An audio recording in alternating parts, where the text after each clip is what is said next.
Hi, welcome so much for joining me on my first sort of live stream, first of a series of live streams before the review. So, thank you so much for joining me. For those who are joining me, um, and I am excited to show off this game to you guys, run through it. It's a really fun game, and just give people a lot of chances to really see this game, and just give people a chance to join the stream if they want, to ask questions, to have conversations, and so forth. So, really excited.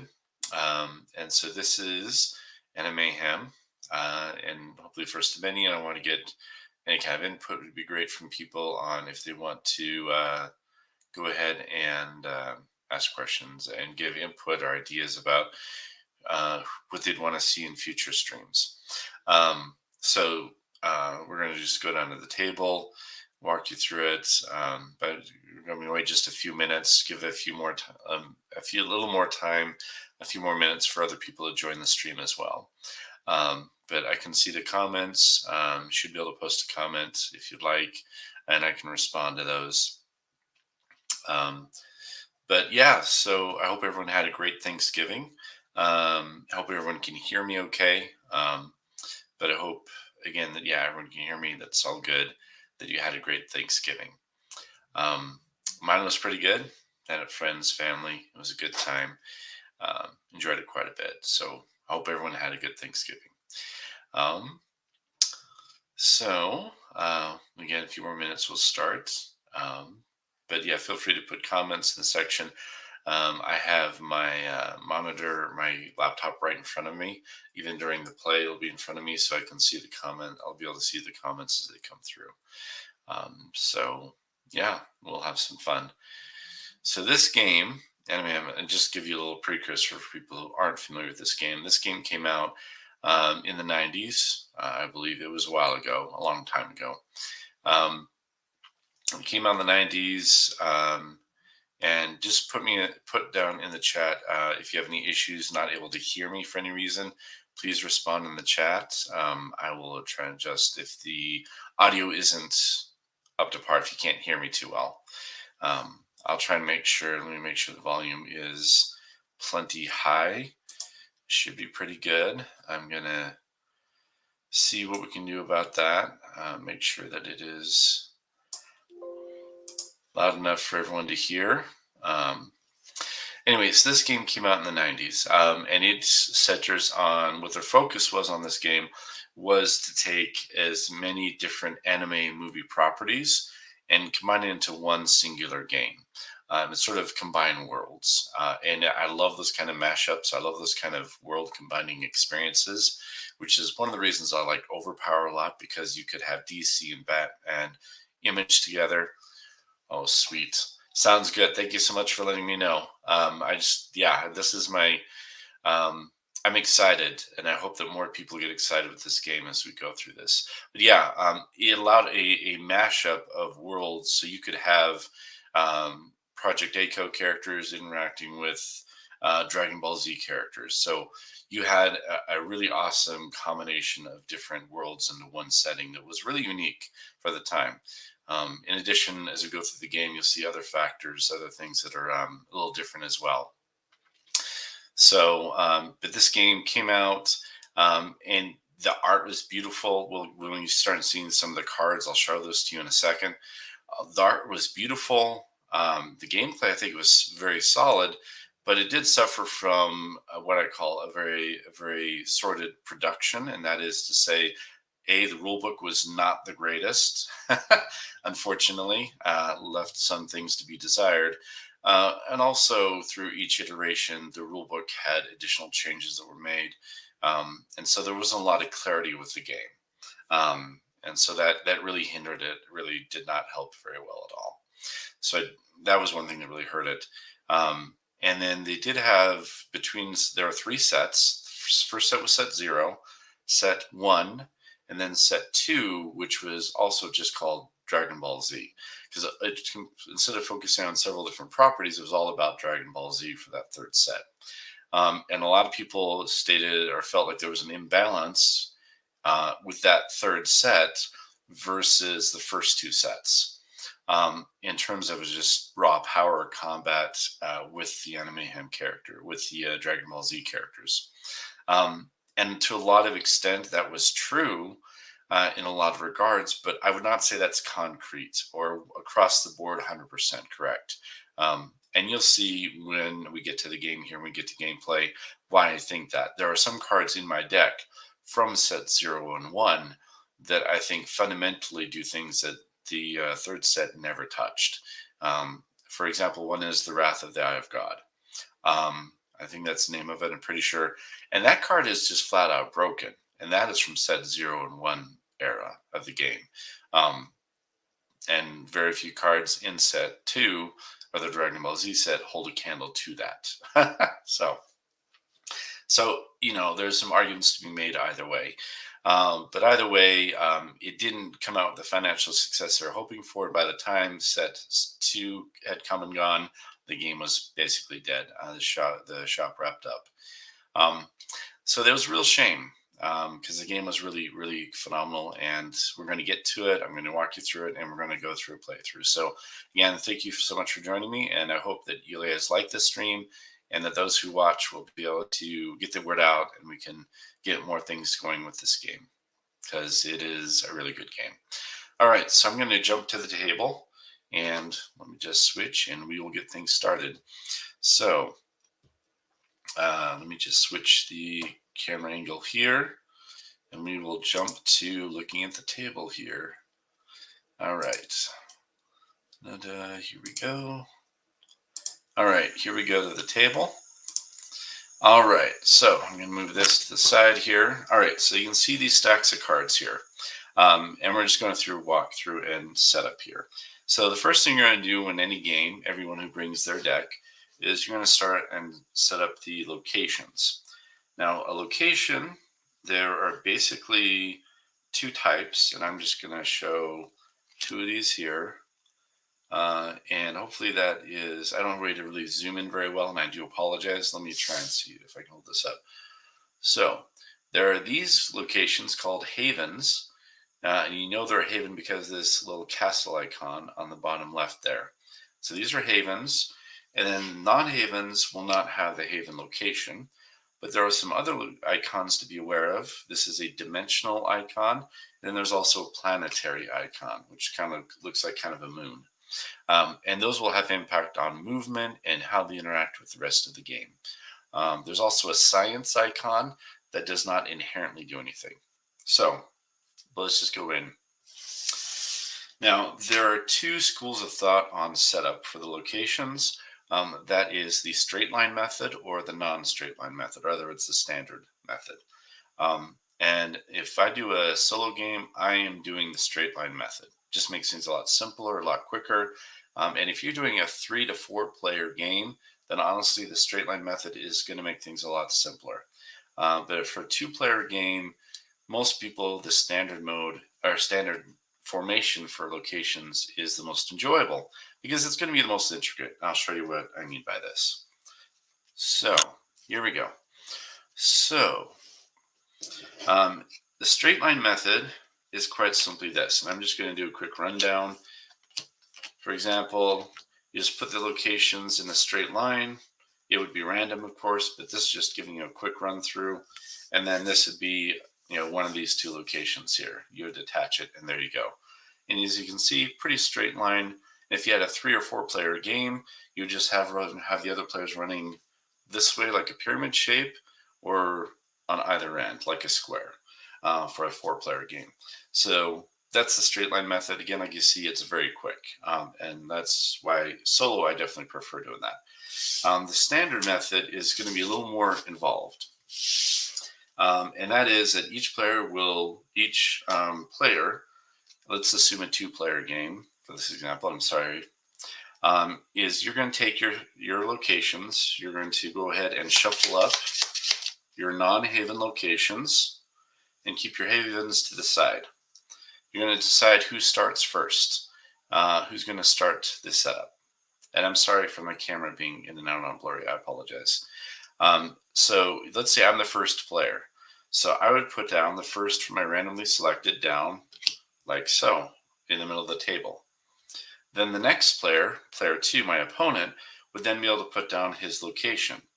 And he would then be able to, let's assume that this was his, he can put the location in any connected way to what's already on the table, as long as it's connected physically. So it can be diagonally, horizontally, vertically, as long as there's that physical connection. And generally, you would keep them facing you, whoever owns the site or the location. That's the best way to keep it straight. And you would just continue, and it can be in any way you want as long as they're connected as you go. And also, the other caveat is that you can't have your first locations that you put down be your haven. They have to be a non-haven. But once you get your first location down, you can put a haven down for one of your location drops, one of your placements of locations. So you would do that, and you would just continue till all locations had been played. So that is how a 2-player or multiplayer game would go for setting up the locations until all locations are in play.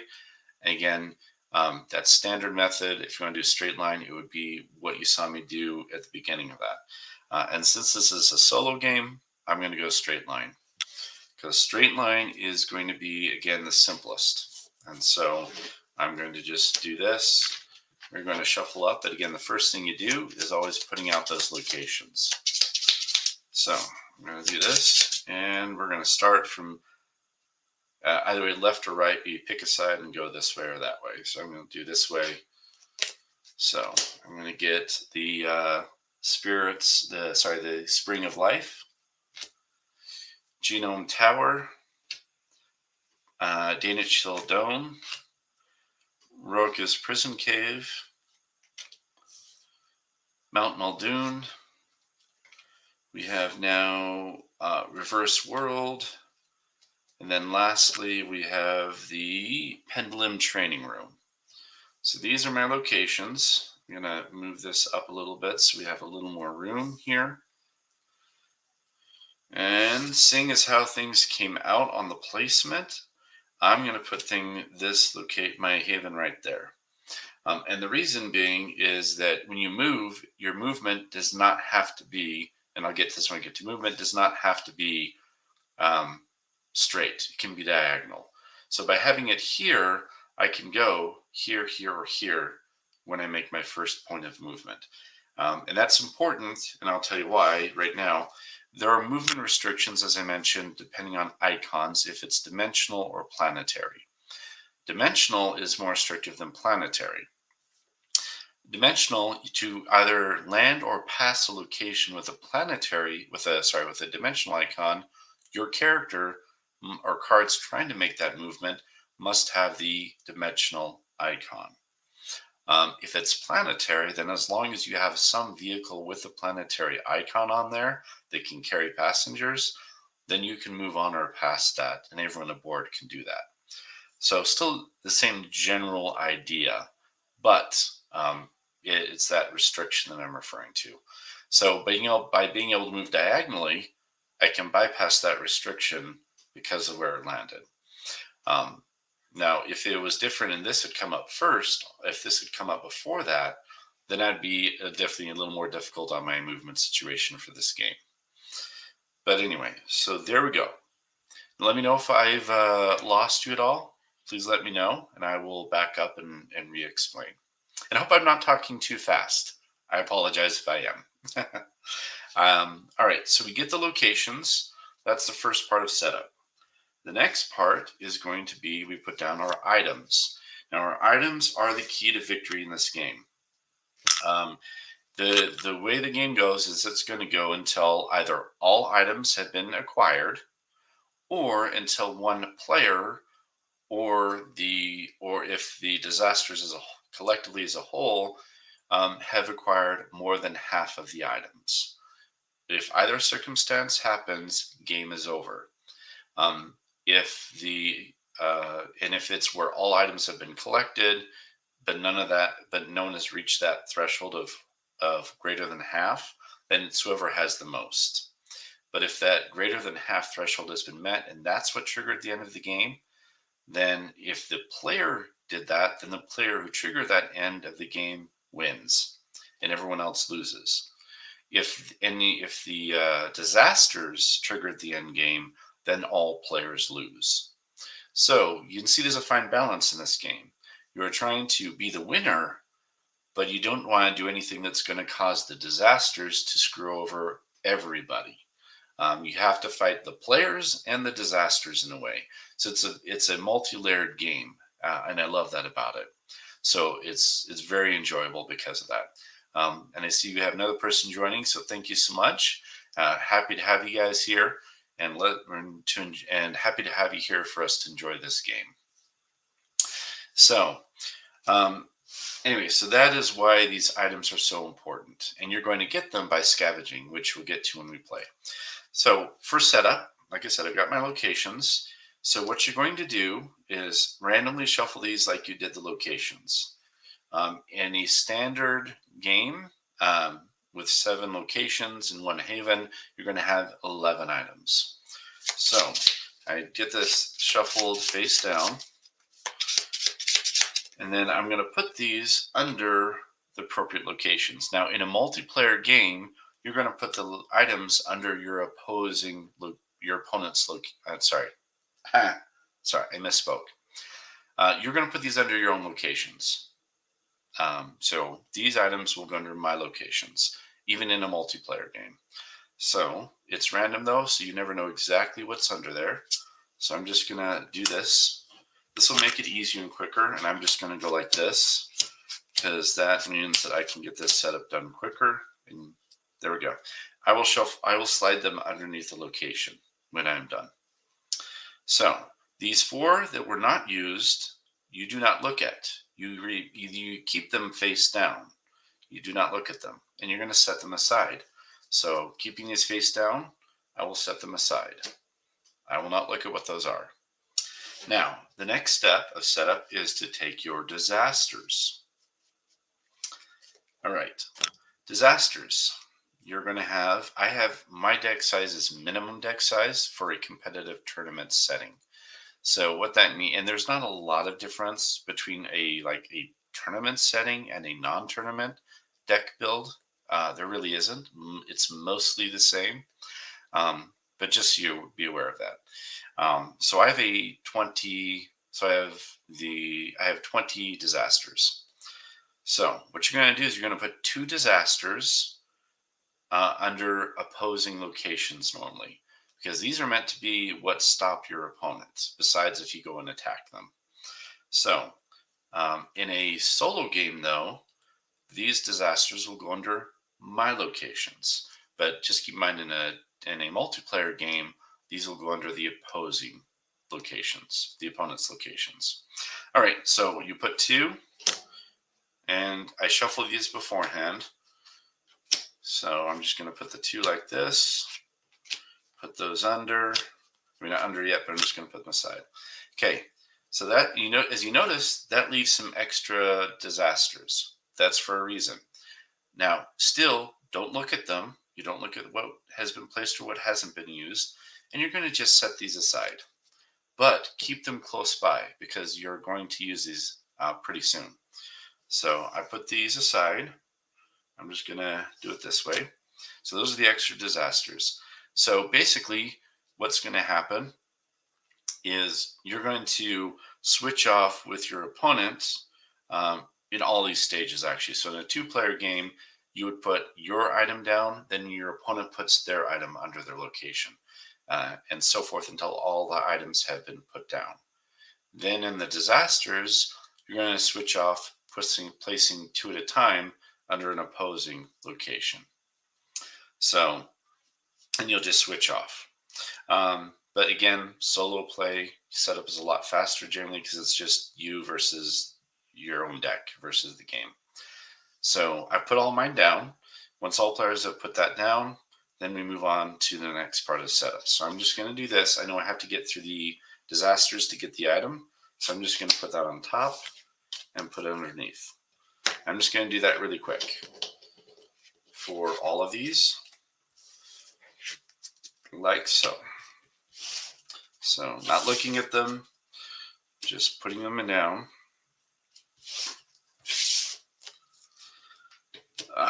All right, there we go. I know that they're a little bit sloppy because they're fresh sleeves, and I'm trying to make sure I get these all down for you guys. I don't want this to be something. All right. There we go. And there we go. Okay. So that's a little sloppy, but I'm just trying to make sure I'm not going too slow and that I don't, keep you here all night. I want you guys still to have fun with whatever Thanksgiving you have, activities that you might have planned still. Okay. So there we go. So that's all in there. Now, the next thing you're going to do is you're going to work on getting your deck set up and ready to go. So here you go. So what you're going to do is, first of all, is you're going to pick out your 4 characters that are going to be your starting team, your starting party, basically. And so those 4 you're going to pick, and I have those. So I have Goku, Karai, Dr. Washu, and Little Washu. I mean, Dr. Tofu and Little Washu. So this is my team. All right. So the team is going to be there. And then normally they're going to, this starting team is going to be in your haven. You're going to start out with them in your haven. So there you go. What I'm going to do, just so it's easier on movement and the board, I'm just going to keep them there. Now, if they have different versions of themselves, you're going to set these aside. So I'm going to set this aside. And if I access those different versions of those characters at the time that it happens, I'll do that. So then you're going to take your deck. I have a 20-card deck. You're going to shuffle that deck. All right. So you're going to shuffle the deck. Like so.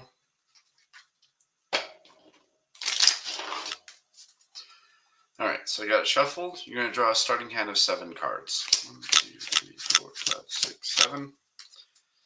All right, starting card hand of 7 cards. Set these aside. Take the rest of your deck. Remember I talked about those leftover disasters? Well, you're going to go ahead and shuffle these into your deck. And so we shuffle. All right. Yeah, I know. Super Saiyan Goku. That's going to be interesting.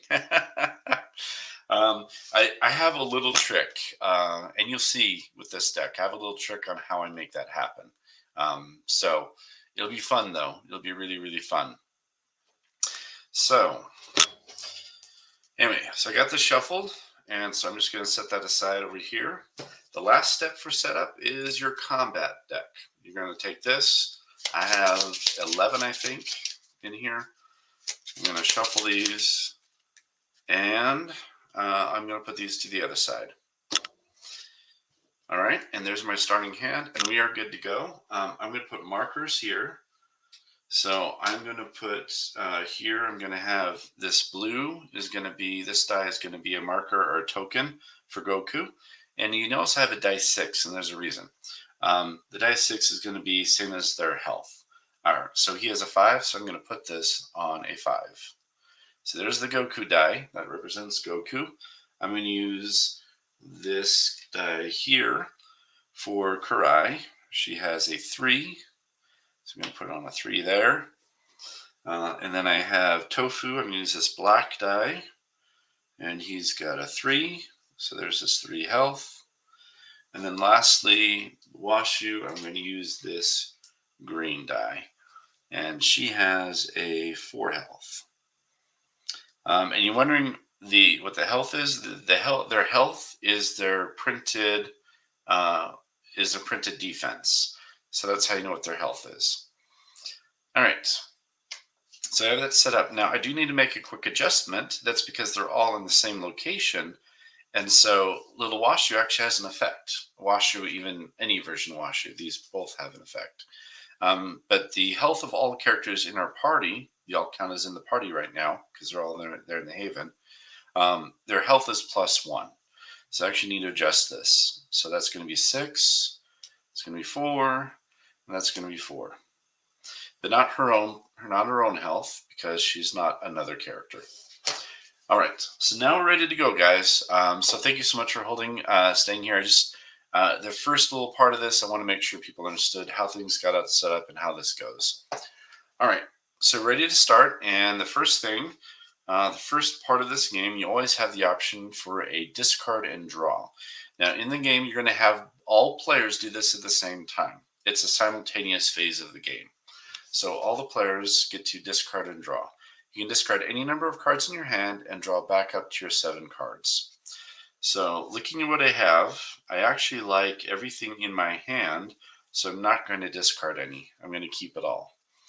So what I have in my hand, so people can see, I have, actually we'll do it as we go through and play, because I've done enough explanation. So we're going to start jumping in and playing, and then I'll explain things as we go. So what's going to happen is the first, so I did my discard and draw. I'm not going to discard any, keep the 7 cards. So the next step is you're going to go ahead and resolve disasters, sorry. There is no disaster to resolve on the board, so we will skip that phase for the first play of the game, for the first phase of the game, first turn of the game. So, and that is also done pseudo-simultaneous. It's not really, but basically every disaster that's in the board will resolve. If it's a movement, if it's a combat disaster or something with a movement icon, it'll move in order of what's furthest along to what's not as far along on this board, and they'll all move. And then for countdowns, they'll just count down. But you'll resolve every disaster that's on the board, no matter who owns it, during this second stage, during this second step. Then we go to the play phase, or the main phase, and that's where people can play cards. Now, in the main phase is not simultaneous. You can imagine how crazy that would be if it was, but it's not. So what happens is whoever had the initiative, so whoever went first during the setup, so you decide initiative before you start the game, they will start again. They will have the first turn of this phase, or they'll have the first. They'll be able to do their actions first in this phase. There we go. I had to explain that. I apologize. Okay. So, but since it's a solo game, I don't have to worry about that. I'm the only player. In a multiplayer game, if I had the initiative, for example, I would then be able to take all of my actions. And then it would pass to my opponent in this phase, and he would be able to do all of his actions. And then once he's done his, then that ends the main phase. The main step here, the main phase of the game. So that's important. And then once you end the main phase, then it goes to basically the last phase of the game, which is just, I forgot the name of it, but I'll look that up. But then that basically gets to the end of the game once everyone's acted. And then you just rinse and repeat, basically. All right, let's get started. So, during your main phase here, when you can play cards, you can play as many flash effects as you want.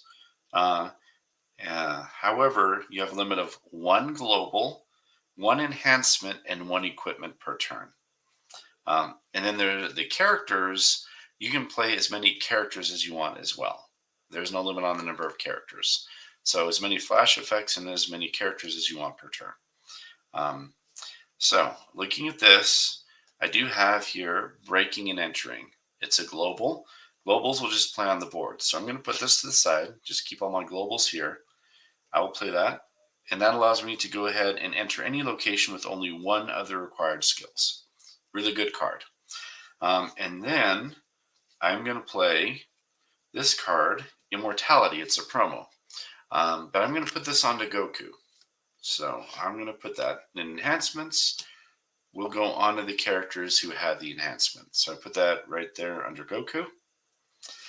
And then I'm going to play an equipment. And I'm going to play a control cube. And I'm going to put that onto... What do I want to put it onto?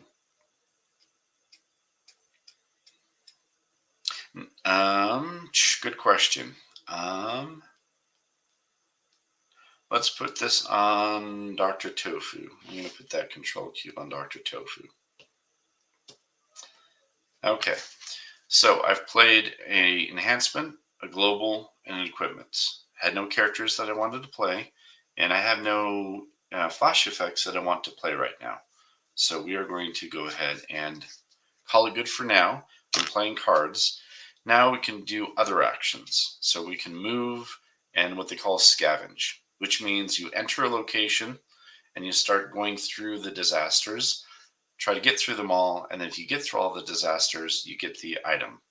And that's a scavenge. Now, scavenging is the last thing you do in a turn. So thus, in essence, you can scavenge one location per turn at the end of your turn. That's what it equates to. So if I had opponents on the board, if they had characters that were not in a haven, then I could move there and attack them possibly. So I hopefully want to get a multiplayer game going with somebody at some point to stream so that you can see that interaction. But just know that. So there's no opponent to fight. There's no combat disasters to take out at this point. So really my only options at this point is move and then scavenge. Now, someone made a good comment. Getting Super Saiyan Goku into play. I have a trick for this. Now, Goku is very interesting. He says that to get his Super Saiyan mode out, he has to be stunned 3 times. And stunning is a very specific, and I call it stun. In the game, they call it bonk. Now, I love this game. The art is awesome.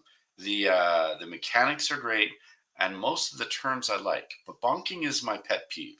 They could have called it stunned, knocked out. I would have preferred those terms. I would have preferred that a lot more.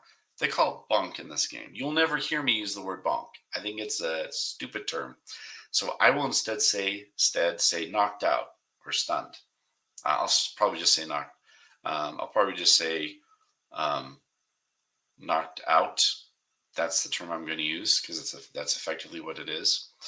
So he has to be knocked out 3 times. So that's hard to do because the only way to get knocked out normally is in combat, and usually knocked out is this sweet spot between no damage or taking enough damage but not too much damage. So it's really hard to gauge that. So I appreciate the comments. But this is what we're going to do, and I'll show you my trick. Now here is my explanation. This is called immortality. It says here the character cannot be killed, only bonked, aka only knocked out. This card stays with the character if the character is bonked or knocked out and is not discarded as other enhancements.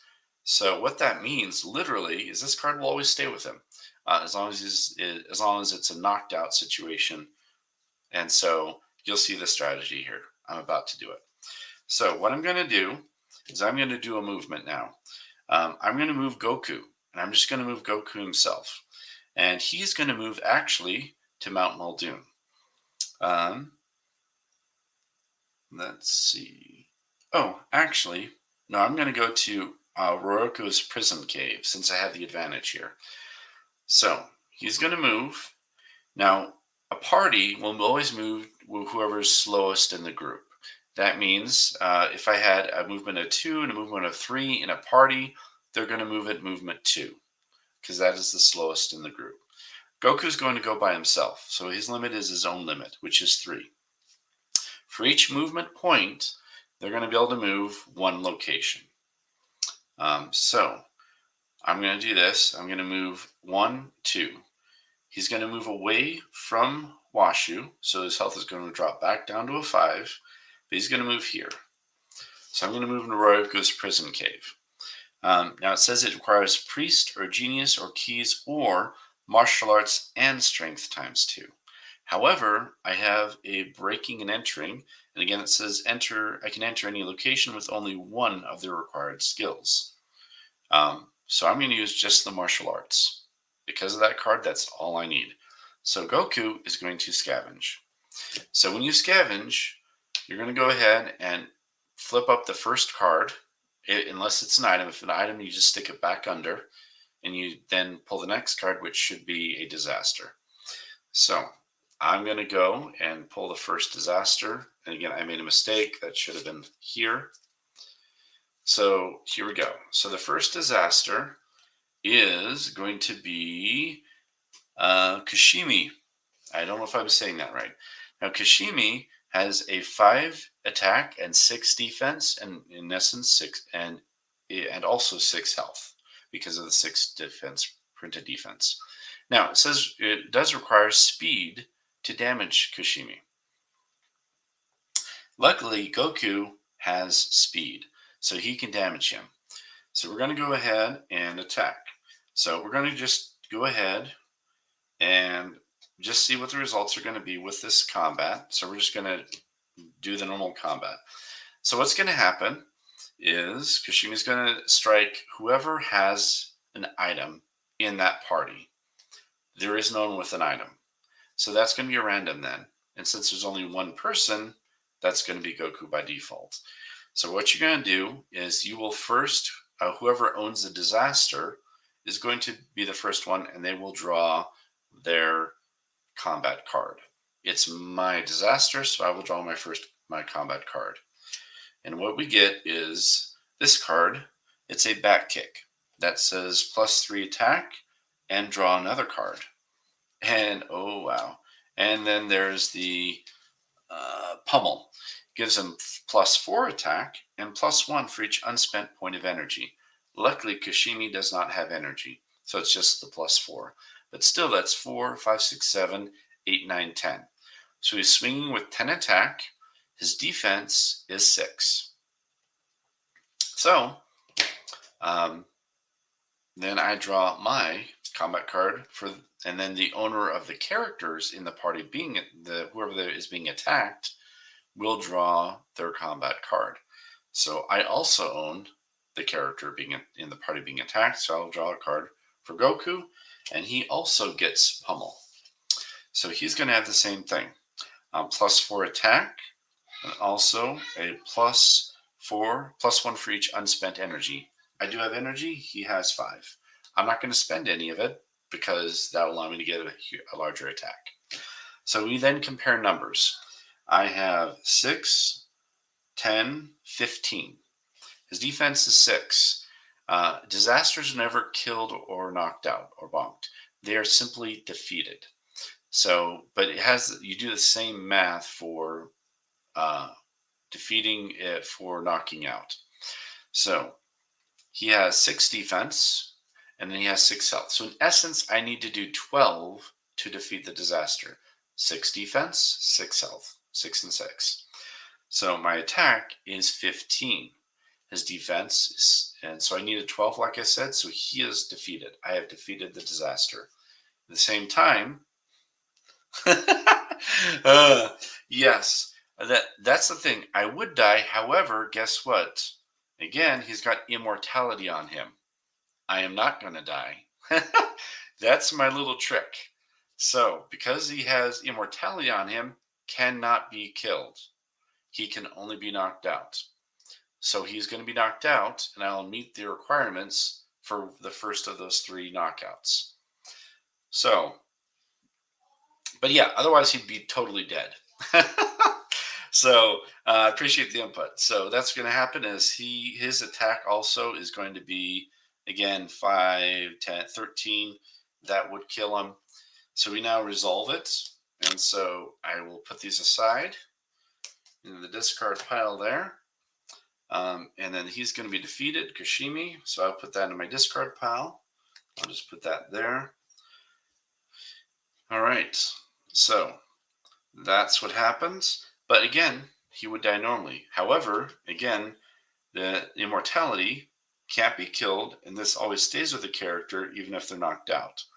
So he is moved, and normally he would go to my hand if he was knocked out.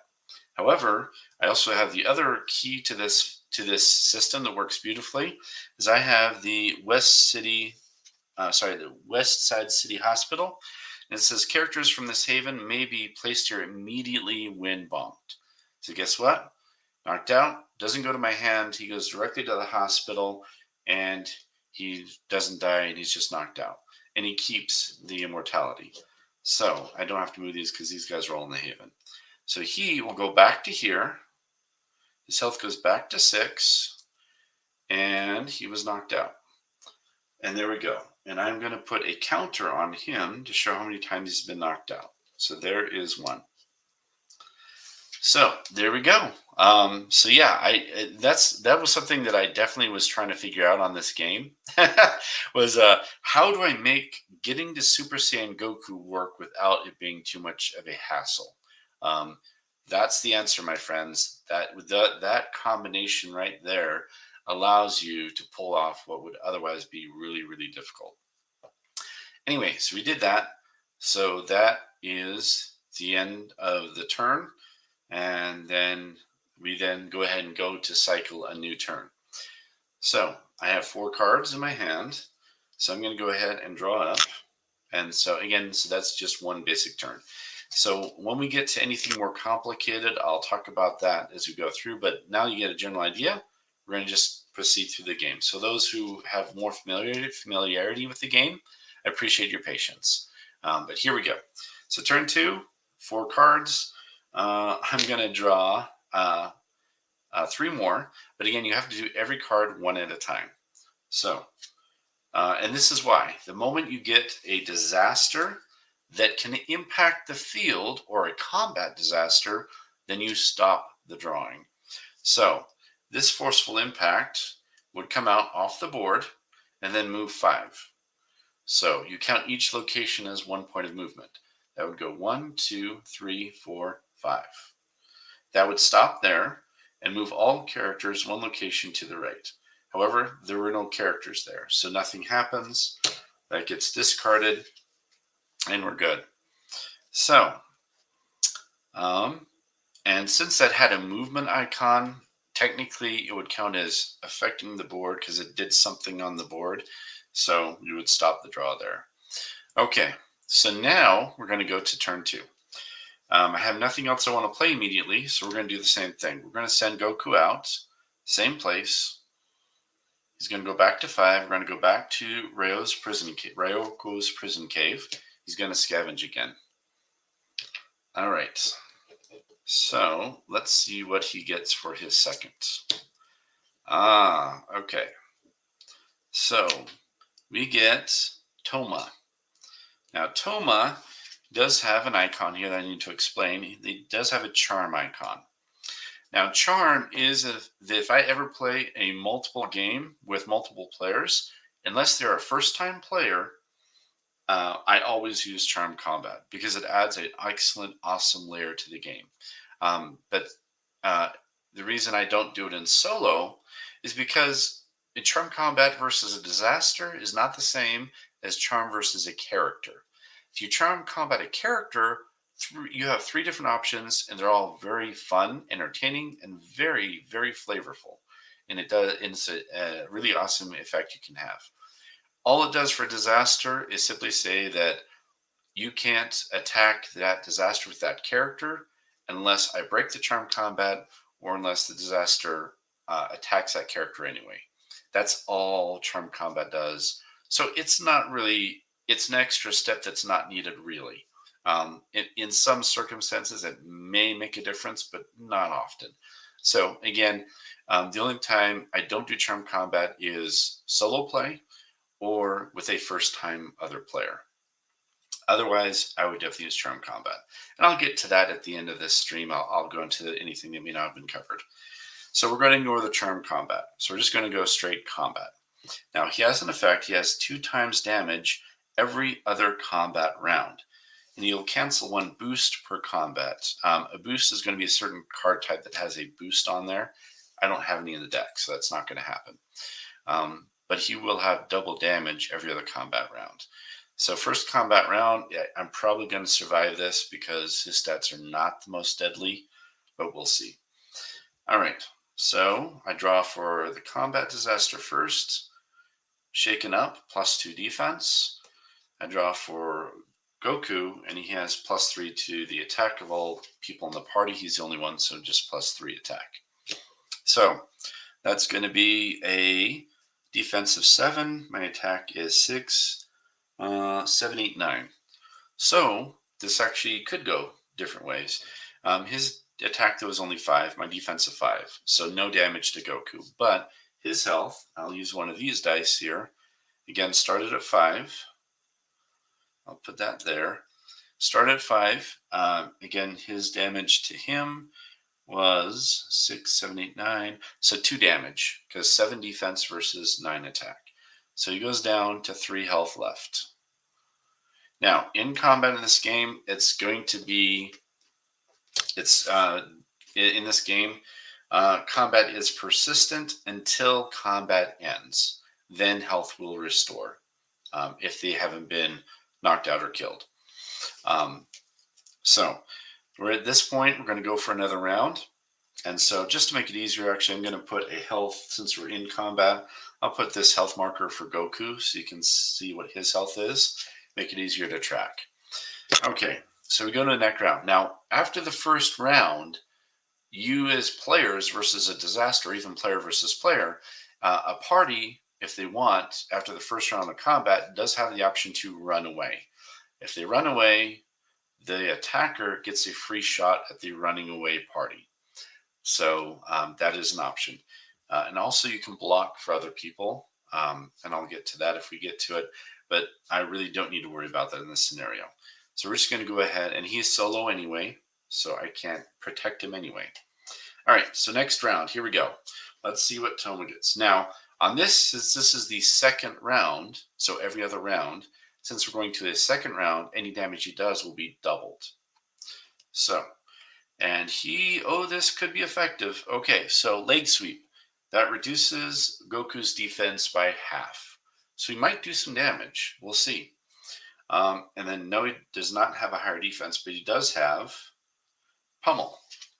So I got a pummel for Goku. Goku's going to attack. He's going to do 6, 7, 8, 9, 10, 15 again. So I'm pretty sure Toma is dead. However, we'll see what Toma does to Goku. Tomo, has a 5 attack. His defense is 5. Now it's halved, 2.5. And just, I don't remember if it's round up, round down. I don't remember exactly. But just to make it more challenging for me on solo play, I always round down on the halves. And it might be round down. I don't remember 100%. But anyway, so here we go. So he's going to attack. I'm going to round that down to 2. So his attack is 5 minus 2 defense is 3 damage. And actually that will happen because 3 damage is doubled because of his effect. That would be 6 damage. So that would knock him to 0. So Goku is knocked out by Toma. Toma does knock him out because of the leg sweep. So that, and Toma is destroyed. So that discards Toma. He's defeated. That defeats the disaster. These cards go back. And then, like I said, he would be knocked out. However, he is... so he keeps the immortality.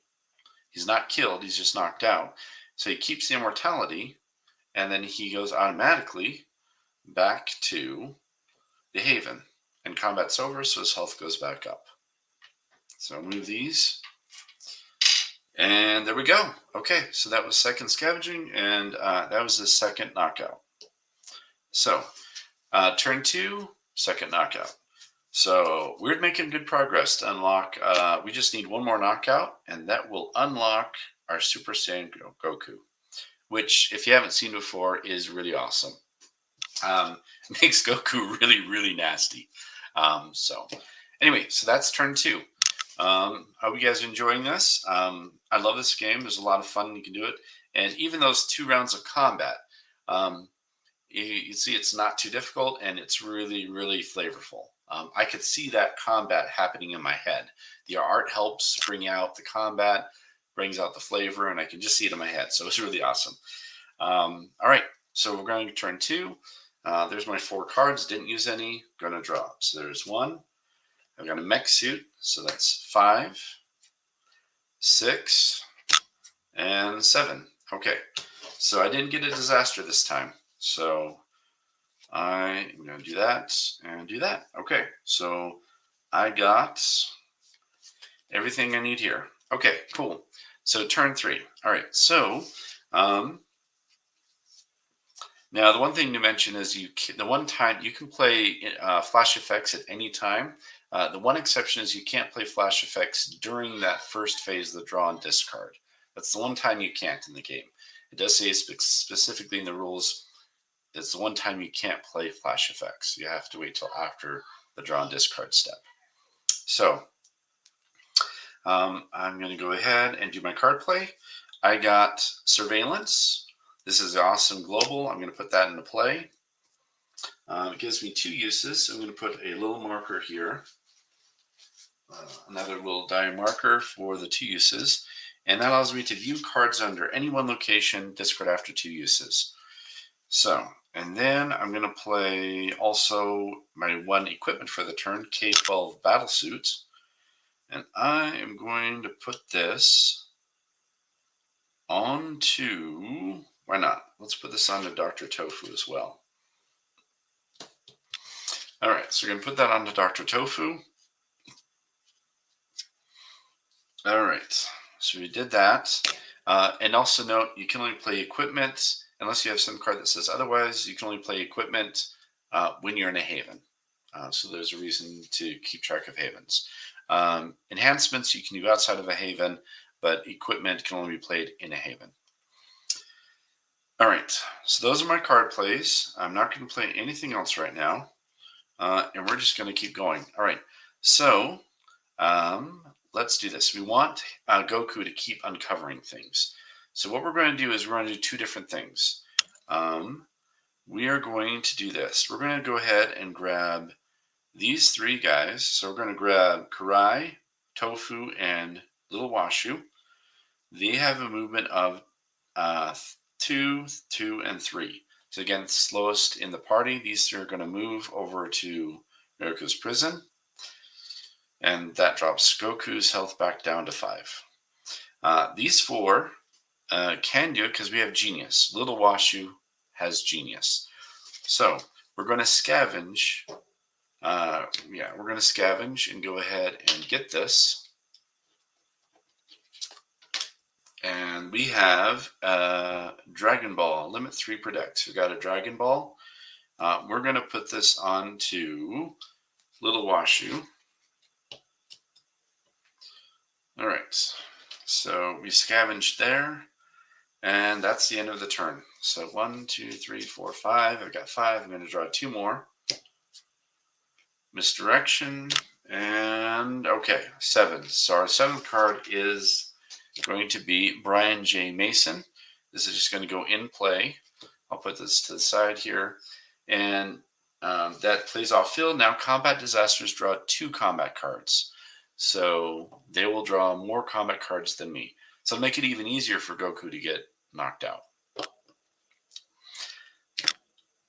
All right. All right. All right. So next thing we're going to do, since that's that, is we're going to go ahead and we're going to do some movement. So I'm going to move Goku over here. Actually, I'm going to do 2 things. I'm going to move Goku over here to the Mount Muldoon. I'm going to do a form change with Little Washu into Washu. Since I did the change, they're not able to move or do anything. So that's fine. So Little Washu is going to change to Washu. So I'm going to make that change. All right. And then we're ready to go. So we are going to go ahead, and actually before I do it, I'm going to look at what's under here. So I'm going to use the surveillance. I'm going to see what's under here before I do anything, because I could still move to another location if I had to with Goku. Power Gem, another Kashimi, and a Falling Debris. Falling Debris knocks any character out without flying and then blocks it for 3 turns. So actually not bad at all. And Kashimi might actually give me my last knockout. So I think I'm going to do it. I will go for it. So this new turn, they didn't do anything. They just changed forms. Goku is going to scavenge, enter the location and scavenge. He can do that because it says climbing, acrobatics, or flying. Goku has flying. So let's do it. All right. So the first one, I'll put this over here, is going to be falling debris. This affects me, so it stops the scavenge. All right.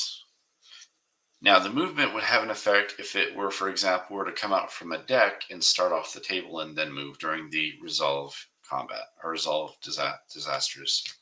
So that came out. I'm not knocked out because I have flying, but I will put a marker here because it does block it for 3 turns. So you will want some dice to keep track of things. Okay. So we got that. All right. So that is that. 1, 2, 3, 4, 5, 6. So a little bit of a hiccup, but that's fine. Okay. Then end turn. Draw another card, and I got, this guy's cool. I like him a lot. Future Trunks. Really awesome card. He is going to be someone I can play if I really want to. I'm going to save till next turn to do that. But what I'm going to do is I'm going to, since I can, I'm going to discard 1 disaster and remove this card from the game after use, limit 1 per player. So I'm going to do this to go ahead and actually get rid, actually before I do that, sorry. I did the draw and discard. You're supposed to then on phase 2 resolve disasters. So what they mean by resolving is if it's a combat disaster, remove it. If it's a non-combat, then if it has countdowns, count it down. So this 3 goes to 2. So I need to resolve disasters first. My bad. Okay, now we're going to go ahead. Okay, so now what we're going to do is we're going to go ahead and now we're going to play the card that you saw. So now we are going to play Over the Edge. This is removed from the game, so I'm going to move that off the table. But that will get rid of this disaster. So that is gone. All right, disaster is gone. So I know what's coming up next. Before I do that, though, I want to get these guys into position. So now I do have Computer, Genius, Teacher, Medical, and Seduction. Let's see. And actually, I only need 1 of the required skills because of breaking and entering. So, and I have Genius. So these 3 are going to move over to here. So they're going to move over to the Danet Shield Dome. Yep, I only need 1 of the required skills. Doesn't matter how many are listed. I only need 1 because of the breaking and entering. So pretty cool. All right, so now what we're going to do is we're going to go ahead and scavenge here. And we're going to see if this does what we need it to do so that we can actually get our final stun, or knockout, I should say. All right, so it's Kashimi. We know how this goes. We fought him before. So we're going to do this card, okay, +3 attack, draw an additional, and then because of Brian Jason, he's going to draw another one. So yeah, this will definitely do the last stun that I need. So that is leg sweep, reduces defense in half, +3 attack from stomp, +3 attack. So that's +6. So 6. So it's 11 attack, and my defense is 2 again. So we're going to see what we get. Oh, actually, no, his defense is +2. So actually, before you do the halving in this game, you do all additions, multipliers, subtractions. You do all of that before you have it. So it's actually going to be a 5, 6, 7, then cut in half. So effectively, it turned his defense from 2 to a 3. So his defense is 3, but the attack, like I said, is going to be 11. So, yeah, now the defense does not affect health, though. So health will always remain the same unless you have a card that actually affects the health. So his health is 5, defense is 3. So I need, in other words, he needs an 8 attack, which he has, to knock him out, or even more to kill him. But again, because of immortality, he can never die. He can only be knocked out. So that does it. That's what I was needing. Now my counterattack is going to take him out as well, I think, because that's 6. Oh no, actually it wouldn't. I would need to adjust things to get his attack to go higher. That's okay. I have other ways to get rid of Kashimi, so I'm not going to worry about it. Okay, so that is going to resolve. As a result, that goes to 3. So he has now been turned. Well, actually, he's going to be knocked over to here first. Kashimi is going to go ahead and grab the artifact. The item, I should say. Sorry. Let me move this. I got all mixed up. I apologize. There we go. All right. So Kashimi is going to grab the artifact. Since he was victorious, he got it. Now, again, he gets moved over here, but he's done all 3. So that means that I have unlocked Super Saiyan Goku. Like I said, with these tricks, it can be done. So I've designed my deck to be able to do that.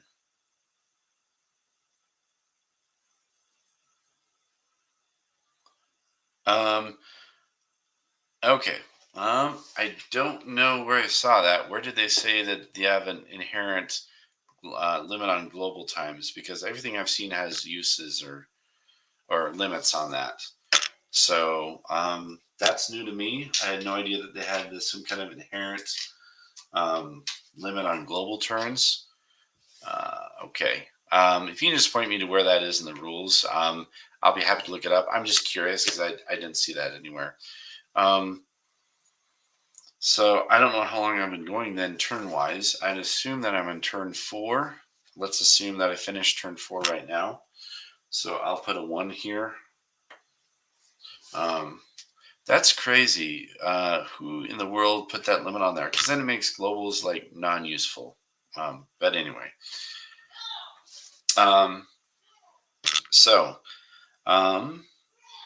Okay. So that means that the Super Saiyan mode, he is now Super Saiyan. Okay, let's see. All right.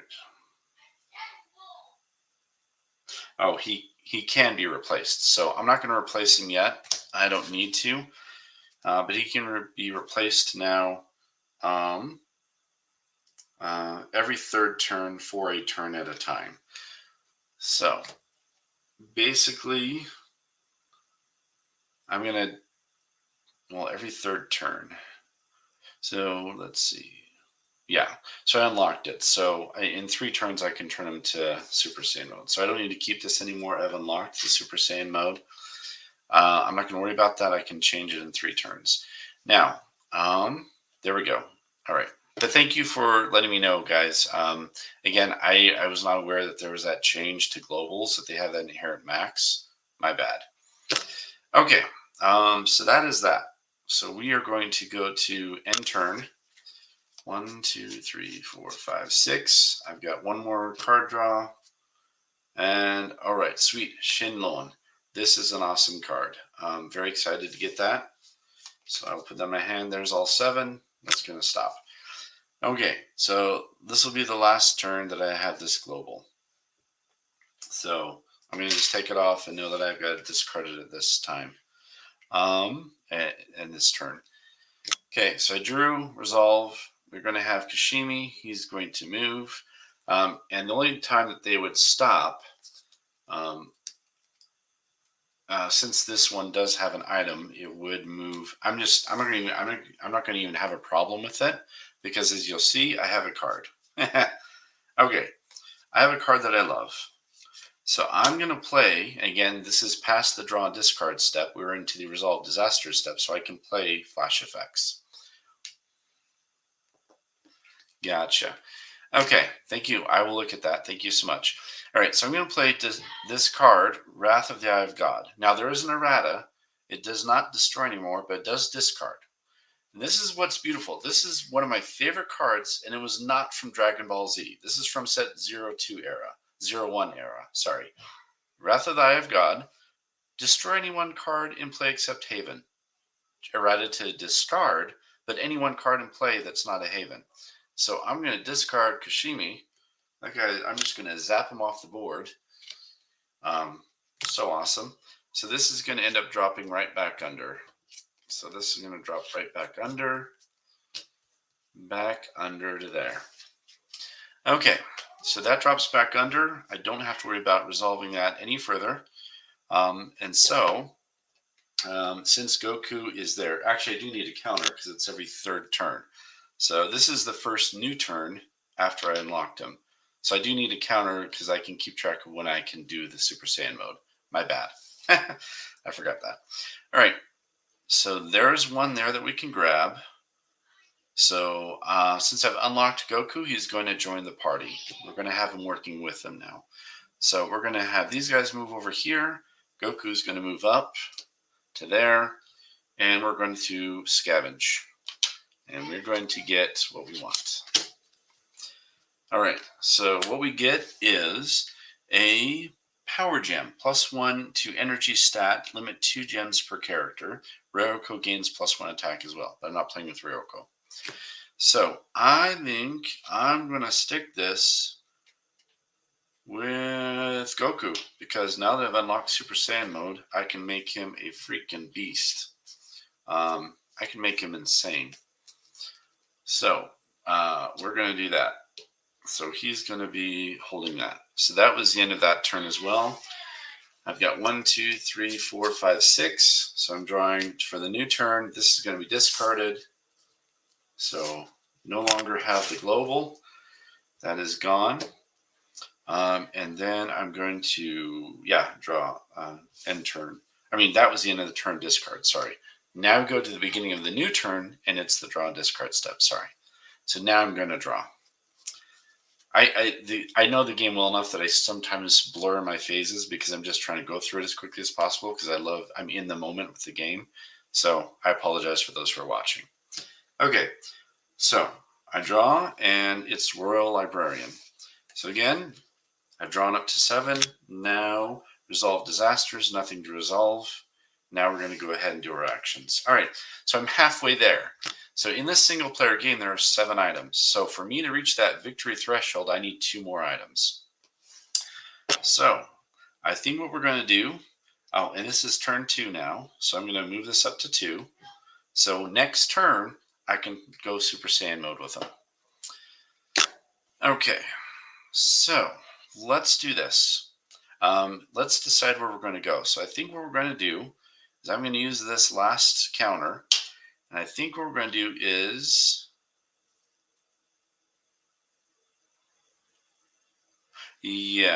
let's do this. Because if we succeed in this, then we are going to possibly have +1 combat permanent for the rest of the game. And we do have martial arts and magic. The breaking and entering is gone, so I do need the actual requirements. Here's the beauty, though. Karai. I'm going to say the Karai, and this is during the equip phase, so this is when you're playing cards, equipping people with things, which is, again, before you do the scavenging and stuff. So I'm going to do this now. I jumped ahead. No, this is the new turn. They ended the turn there. Okay. So I'm going to put Karai and say that her skill is going to be magic. And she's awesome. So Karai says she may declare any one additional skill during the equip phase. I'm going to declare that she's got magic in addition to what she has. Really cool. So she's going to have magic. So now we have the martial arts and magic. So we can go to the Pendulum Training Room. And we can bypass that because we have a haven here. So we're going to go around. So we are going to move 1, 2. So we're going to move there. We're all decked out. And we are going to go ahead and scavenge. So let's do this. Actually, and I just forgot to resolve that. I'm doing this. Sorry. So I need to look at this first before I move over. Sorry. I need to look at this because I did my last surveillance. Sorry. So I'm going to do my surveillance. I'm going to look at what's here. Limit 1 per deck. Dragon Balls, 3 of them. And then 2 captures. So that is going to capture some people if we go there. So you know what? I don't think I want to go there, actually. let's go somewhere else because I don't want to deal with being captured. I'd rather have some combat disasters. So let's go the other way. We're going to go the other way. So let's go this way. So we're going to go 1, 2. No, actually. Oh no, he has the mech suit. So his stat is a 3 move, and she changed form to a 3. So we can do it. So we need computer and tech. So never mind, I'm not going to change it to magic. So let me go back. I just needed to phrase this correctly. Okay, I need to look at that first, which is what I would have done first. See that I don't want to go there. So, and that's any uses. So I'm actually going to say that her skill is not magic. I'm going to say that her skill is tech. I'm going to change her skill to tech. So it's actually going to be tech, not magic. Okay.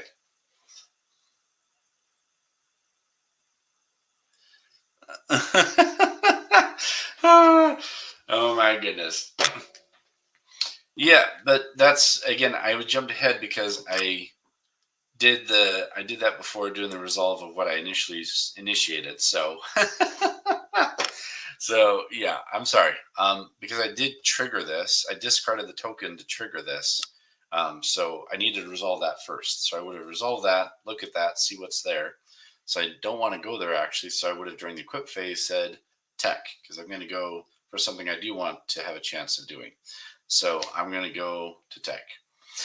So we're going to say that she has tech, and I'm going to go damage. But I appreciate you bringing that up. If I hadn't triggered that before I had done the selection of the skill, if I'd actually not triggered that before selecting the skill, I would not be going back like this. I think it's legitimate because I triggered it, but forgot that I triggered it. So my order was my mistake. So again, I was supposed to resolve that trigger first during the equip phase that I triggered to look at that and then make the decision. So I did. I'm going to have her be tech is what I want because I don't want to go for there. I did the surveillance. I want to go for here. So, I mean, not here, here. All right, so the move is 3. 1, 2, 3. They're all going to move over there. And then we're going to go for it. All right. All right. Actually, and before I do that, I'm going to do something. I'm going to do several things, actually. I'm going to do Angel of Mercy. Any 2 cards here, I'm going to shuffle them back into my draw deck. So I'm going to grab both the Surveillance and the Breaking and Entering. Both of the globals, I'm going to shuffle back into my draw deck. That's what's great about Angel of Mercy. So we're going to do that. And then I'm also going to play a second Angel of Mercy. No, actually, I'm not going to do that. Whoops. All right, and then I'm going to play this card, and that is Shenlong. I'm going to choose to go ahead and, yeah, I'm going to draw 4 random cards from my draw deck. It's already been shuffled. It's already randomized. I shuffled it already. So I'm just going to take from the top. So 1, 2, 3, 4. So I'm going to grab from the top. And this is going to say anything that's a disaster, I would discard. Anything that's not a disaster is going to go under the haven stored for me to use later at any time, as if it was from my hand. So I'm going to grab those. Those are going to be stored in the haven. And then that is going to be discarded. Now, as a result of playing Shenlong, I am not able to scavenge next turn. So I'm going to have to keep that in mind. Now I'm going to do this. Now I'm going to do the Angel of Mercy. I'm going to go ahead and take 2 cards. I'm going to take the Shenlong and the Wrath of the Eye of God and shuffle these back into my draw deck. I'm going to set myself up for the best possible ending for this game. Try and do as best as possible to come out swinging high. All right, so I did both of those. And then, last but not least, I'm going to play Royal Librarian. I'm going to take any 3 cards from the draw deck pile, place 1 in my hand, and place the other 2 at the top of the pile, and then remove Librarian from the game. So I am going to grab Shenlong, It's going to go back into my hand. And then I'm going to put Wrath of the Eye of God. And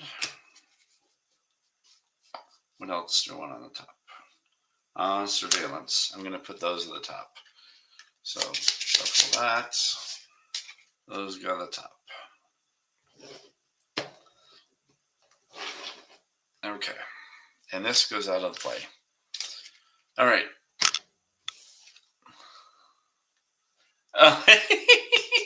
Oh, yes, so good to see you guys. Oh, thank you for joining us tonight. I really appreciate you being here. I hope you guys are enjoying this. Yeah, it's a fun game. It's such an awesome game, and I hope that people will really latch onto this and join me for these streams where I explore all these really great games that have been forgotten, Ani-Mayhem being one of them. So yeah, thank you for joining us. All right, so we are into turn 5 now, I think, because yeah, we lost the last one. So we're in turn 5 or 6 now. I forgot which one. We have 2 of the 7 items, so I just need 2 more and I win the game. And Super Saiyan, and I've unlocked Goku for Super Saiyan mode. And next turn I can use him as Super Saiyan mode next turn, so that's awesome. All right, so let's do this. We are going to now actually scavenge. Again, she has tech, and we've got, and then we've got computer from Washu. So we got what we need. We're going to go for it. Now, if this is Satellite Strike, I'm going to be pissed. Because that's just a nasty card, and it'll screw me over if it is. Nope, it is not Satellite Strike. It is Tomu's Guards. Toma's Guards. That's funny, we just took out Toma. So we got his guards. Okay, so we're going to go initiate combat. Now, by default, the disaster is going to target whoever has the item. And I believe I purposely have only 2 people with an item, Goku and Washu. So it's going to be one of those 2. So I will roll a die, and we're going to have odds and evens. So odds will be Goku, even will be Washu. And I rolled in 1, which is odd. I think 1 is odd because 2 is even. Yeah. So odd is, I said Goku. So Goku is the one being attacked. So Goku is the target. And so Goku is being attacked by Toma's guards. Now, Toma's guards have an interesting effect. They say defend against multiple attacks as if each attack were being made individually. That means that each person has to individually compare their attack versus them. Versus their defense on an individual basis. So they can't just group pound the guy. So this will be interesting. So since this is out, I'm going to reshuffle. And we're going to see if we can take out Toma's guards. Brian Jensen is out, so they're going to have an extra combat card. So this is going to be interesting. But I have Dr. Tofu out. So actually, it doesn't matter. I can't die. Unless Dr. Tofu were to be attacked. But he's not going to be attacked because he doesn't have the item. So I've basically rigged it to have this happen very nicely. Okay, so he gets pummel and a leg sweep. So +4 attack, plus any unspent energy. There's no energy. And Goku's defense is dropped to a 2 right now. And then we get +3 to everyone in the group. So that will really actually help us with the stomp. So Dr. Tofu says, while with the group, no character can be bonked or killed. So flat out, doesn't matter what damage they do, they cannot be killed or bonked. We are going to survive this. The only matter is how quickly we pulverize them. So I'm not going to worry about that because wherever the damage is, it's not going to take him out. But I need to compare numbers to see if we can take him out. So we have 6, 7, 8, 9. So that's 9. I'll put his health here at 6 so I can keep track of it. And he's attacking Goku, so I'll put his health at 5 because that's what it is. All right, so his individual attack is 6, 7, 8, 9. That's 3 damage. So it knocks his health from 6 to 3. We are looking at Karai. It's 3, is 6 only, so no damage from Karai. Dr. Tofu has a battle suit on, so his printed is a 5, 6, 7, 8. So that is 2 more damage. Knocks Toma's guard down to 1, and then Washu's the last one. and her attack is only a 6. Yeah. So she does not do any damage to him. So we, on turn 1, were able to get him down to a 1. That's awesome. But we have to go another round because of his effect and how high his health is. So we go into round 2. All right, so he gets this and add 2 to his defense. And we got from Goku. Oh, actually, sorry, it's a new round. So I do need to roll normally, but I already started, so we'll assume that the random was him again. My bad. I'm sorry, folks. Okay, so because I was supposed to, it's a new round, so I was supposed to randomly determine who he attacks, whether it was Goku or Washu again. So, because the combat card attaches to whoever's being attacked. So actually, let's do this right. So before I do that, let's see if he attacks Washu or Goku. Evens. He's actually attacking Washu. He's not attacking Goku this time. He's attacking Washu because she does have an item as well. So I need to put her health out. Her health is 3. Not nearly as big as Goku's. So now we draw for her. Okay, so she gets +3 attack, additional card, +2 defense. So the defense is +2, so they're an 8 defense. I don't think I even touch in this round because that's 6. Yeah, doesn't touch. Her attack is 3, 6. Yeah, doesn't touch. His damage won't do anything because of, again, Dr. Tofu's effect. It doesn't matter how much, if they're knocked out or, it doesn't matter if they're knocked out or bonked. I mean, bonked or killed. It doesn't happen because Dr. Tofu's there. So go to another round. Yeah. Okay, he gets Stomp, and he gets that. And he gets that. And then, gotta see who he attacks. Evens. So he's attacking Washu again. Yeah. And then, but Washu does get the pummel. So, yeah, Washu's going to come back with a vengeance. I love it. All right, so, yeah, and I'm glad you like the idea there. Sorry, I hope I'm saying it right. Sweetest Sadist. I'm sorry. Yeah, Sweetest Sadist. I'm glad you love the idea because I love old CCGs. I love dead CCGs. They're just so much fun, and I love them to death. So, yeah, if people will watch and if people will want to view these things, I'll keep doing them because I love it. This is my passion. So I'm so glad you guys are here.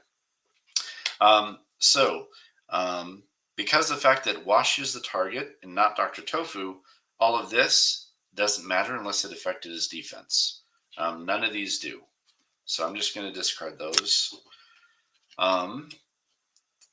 So our attack, though, again, individually, 6 and 6 doesn't hurt him. 3 and 6, 5 and 6 doesn't hurt him. But Washu is going to be. Oh wait, she's a 3. Okay, so it's a 3 attack, +4 is 7, and +1 for every unused point of energy. She didn't use any energy, so that is 5 +1 because of the. No, she doesn't have it. Sorry, he did. So that's 5 unused though. So that is, again, 7, 8, 9, 10, 11, 13. So that's 13 minus 6. That's definitely enough. So we beat Tomo's guards. So he is beaten. Combat is over. So all their health comes back. So they're full again. So this round of combat is over. So we have a new round of combat. Everyone's health is refreshed. We go on to the next one because we defeated the guy. All right, so the next, oh crap, and I had to say it. Yeah, I love this dilemma, but I don't take it out because it provides a real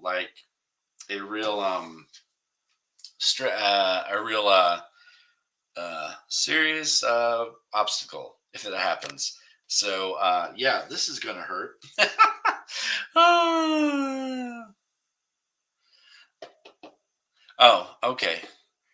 Gotcha. Not addressed. Okay. So I guess it's up to however you want to do as a player. I like to give myself a little more challenge in solo, so I round down.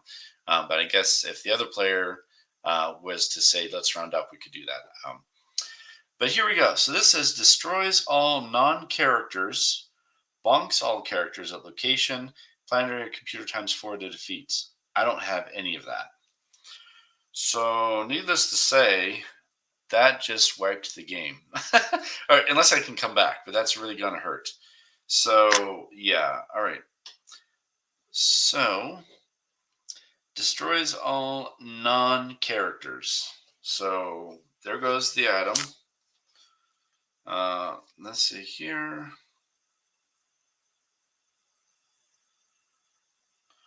All right. So, let's see. So that does destroy this, the battle suit, and this. So these all get put to the side. They're destroyed. Oh boy, they're gone. And then knocks out all the characters. Actually, does that get rid of? Actually, I don't need this anymore because I already have that unlocked. So I think this does go bye-bye because it does say all non-characters are destroyed. So this is going to be bye-bye invulnerability. I'm so sad. I was ahead. I'm so sad. So this all gets destroyed. Let's put that to the side. That is now gone, and now the disasters are higher, and these guys get all thrown back. So, oh wait, whoops! Do I have a way to stop that from what's in here?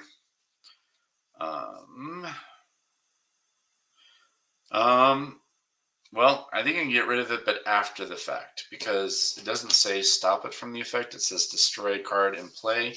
So I think it still has the effect, even though I can get rid of it. So they get sent back because of the immediate sent here because of the effect.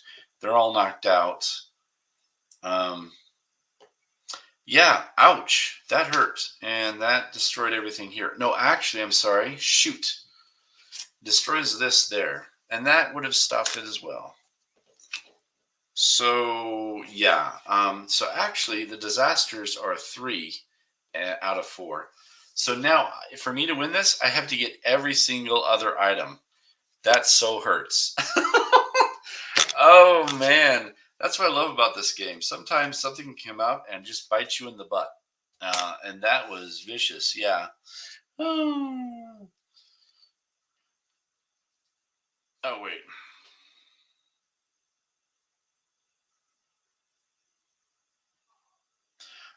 Wait a minute. So you're saying I can use Shenlong on that?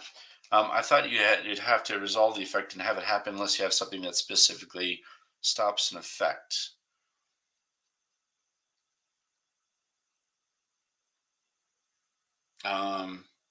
Wait, so I can use Shenlong on this? Are you serious? Because I thought I'd have to resolve the effect first and then be able to do anything I want with it if I have cards like Wrath of the Eye of God to get rid of it. So I will just defer to what you're saying because if I can survive this, I'll be happy about it. So what do you mean by use it on it? How would I use it on Shenlong? I mean, how would I use Shenlong on Satellite Strike? Are you saying move it to another location? That's how I save myself? If you can just let me know, Ani-Mayhem, because I'm a little confused on how I use this to avert what just happened.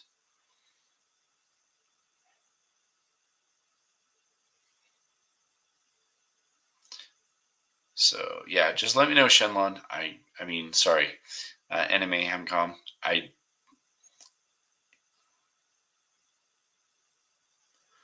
Are you saying Ani-Mayhem that I play Shenlong to move it before it has its effect? And I can pop it somewhere else, and I don't have to worry about the effect. Is that what you're saying? Kind of need some input because I've never used the card that way, and so I'm not quite sure what you mean.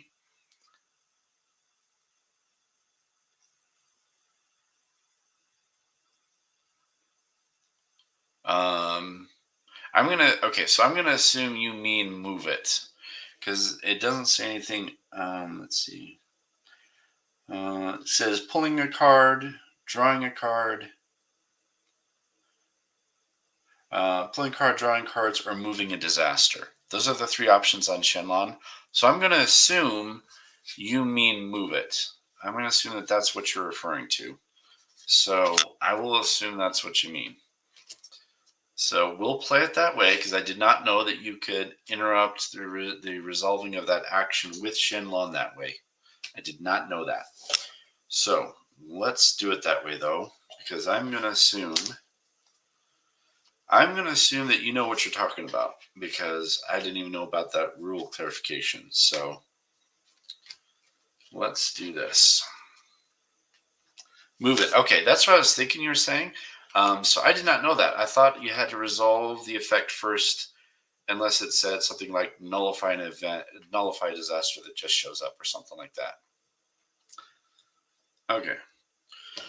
So I'm going to do what he says. I'm going to do what he says with Shenlong. I'm going to use it to move Satellite Strike. So I'm going to move it over to... I don't want to lose any artifacts, items. So either here or here. I think it doesn't matter in this case. So I'm going to move it to here. It will destroy the location. This I do remember. So if the location is destroyed, it's going to go face down. Gotcha. Okay. So it's going to destroy the location. Now, when it destroys the location, thank you for the clarification, Ani-Mayhem. I appreciate that.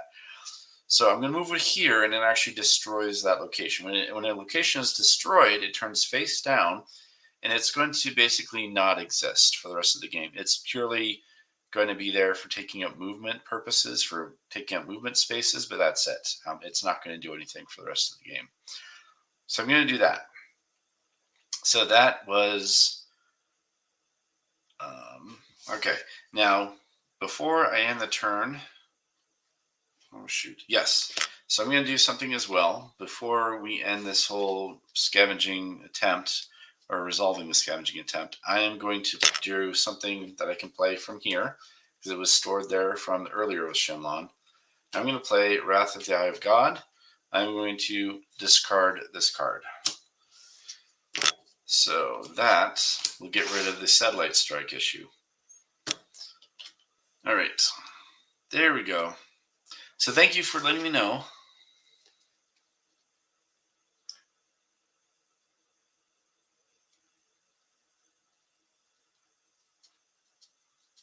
Oh, you'll stop another Wrath with another Wrath? So how would we do that? So this card, when I play the Wrath of God, it counts as being in play when I play the card. And that's how you can discard it with another Wrath. So I didn't know that if you play a flash effect, it counts as the card counts as being in play when you play the card. I thought equipment, characters, enhancements, globals, those locations, items, I thought those all counted as being in play. I didn't know that a flash effect counts as in play when you play the card. Because I interpret the same as any interrupt from other games, where it's not really in play. You're just playing the card for the card effect and then discarding after it's resolved. So that's new to me. So, okay, interesting. So I guess you count cards flash effects as in play when you play them. Interesting. Okay. Well, thank you for the save on that Satellite Strike and the Shenlong maneuver. So I appreciate that. Okay. So, since I moved it and got rid of it, I'd assume that means that I didn't actually have an effect on me, quote unquote. So that means I can keep on going with the scavenge attempt. I'd assume so. Because my understanding is combat disaster, if that wipes everyone out or you run away, ends the scavenging attempt. Or if you hit a disaster that has an effect on you, that affects you in some way that actually affects you. Essentially, that didn't affect me because I moved it and got rid of it. So it didn't actually destroy anything. Well, it didn't actually affect me. It affected the board, but it didn't affect me. So I'm going to assume that that little maneuver saved my scavenge attempt. So we'll keep going. If I'm wrong, please let me know. So I'm going to go this way, and I will get another card. I'm going to get a Cynthia, and she's going to be my third one, and I will put Cynthia here with Washu again. All right, so that is Washu, and that is it. So that's the end of my turn. I'm not going to be able to scavenge next turn because I played Shenlong, but that's it. So end turn. I'm going to go ahead and draw this. So 3.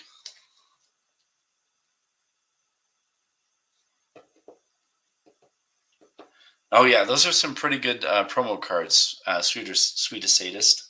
Those are some pretty good cards. I remember those. Those are pretty fun. All right, so we're going to go to a new turn. So we're going to go ahead and draw up. We've got 3 cards.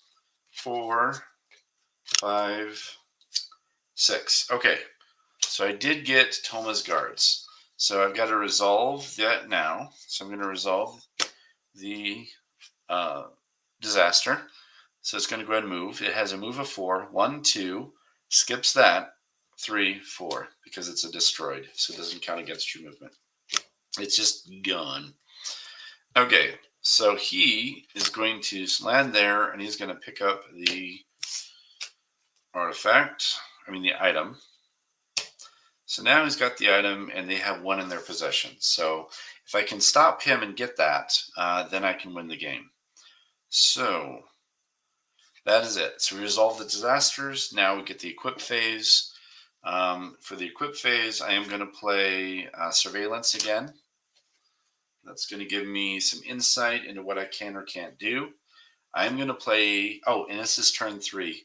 So now I can go into Super Saiyan mode that I unlocked earlier.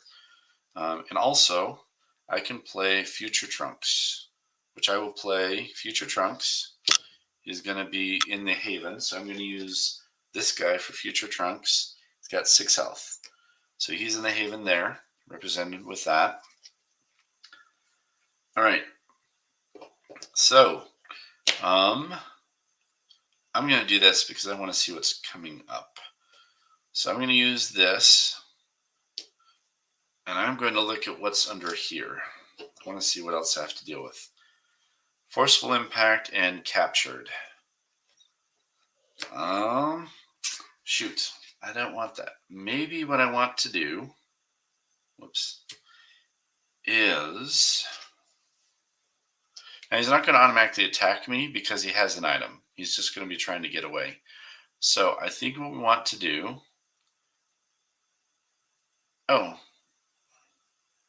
actually, I'm going to use my last use as well. So I'm going to use both in the same turn. I'm going to look at what's under here. I'm going to do all of this during the equip phase because I want to see what's under here. So, Kagato and falling debris. I can deal with those guys. So I'm actually going to do this. I'm going to move everybody over here. And then I'm going to move Future Trunks. Oh, wait, no, I don't want to do that because I want to transform into my other form.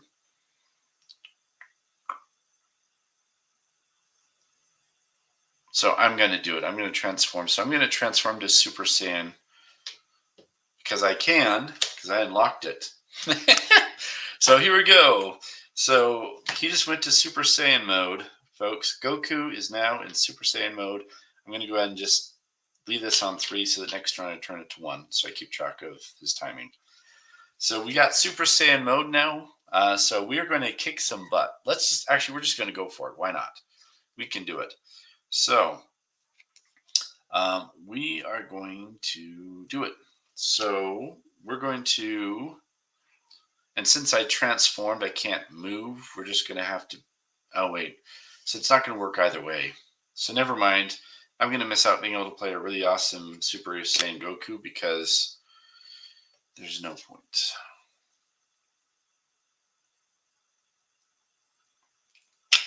Oh well, we'll just do this then. Future Trunks will move. So he's going to move over here. I can move I normally go there, but I skip it because, again, destroyed. So he has a move. Even if I did count it, he has a move of 3. So I can make it even if I did count that. So we're going to have Future Trunks go over there. I'm going to have Future Trunks, and he is going to attack Toma's guards. Let's do this. So he's going to attack Toma's guards. We're going to shuffle here.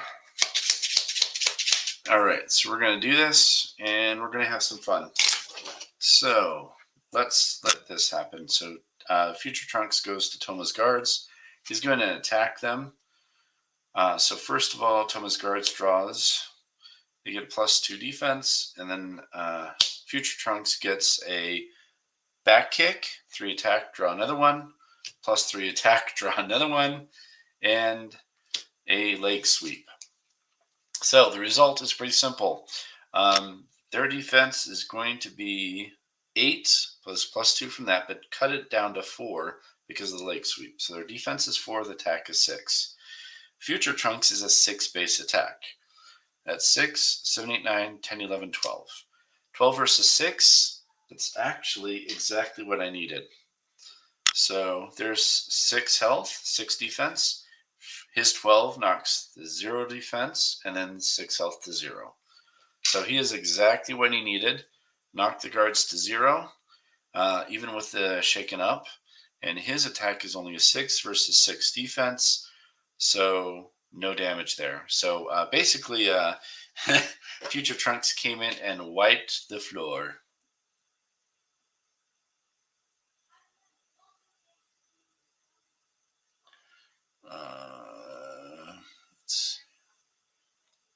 Washu and Karai can beat captured on Goku. Yes, that is true. That is very true.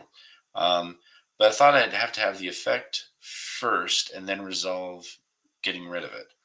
Okay, so, but I thank you for letting me know. I will jump into that as soon as I can. So we're going to do this. We're going to go ahead and take out these guys. So I'm going to first get rid of these guys because I want to get rid of them. Okay, so Toma's guards are gone because freaking Future Trunks took no damage and wiped the 4 of them. So this is going to drop. Back under there. Okay. So actually, when you transform, you can't move. So what I should actually do is not transform so I can move over and try to win the game. So let's say that I didn't transform because that would be pointless for trying to actually win the game. And let's say that her skill, again, this is a solo game. I can backtrack a little if I need to because, again, it's a solo game. I would have if I thought about that. Anyway, if I realized that I could stop them right away with that.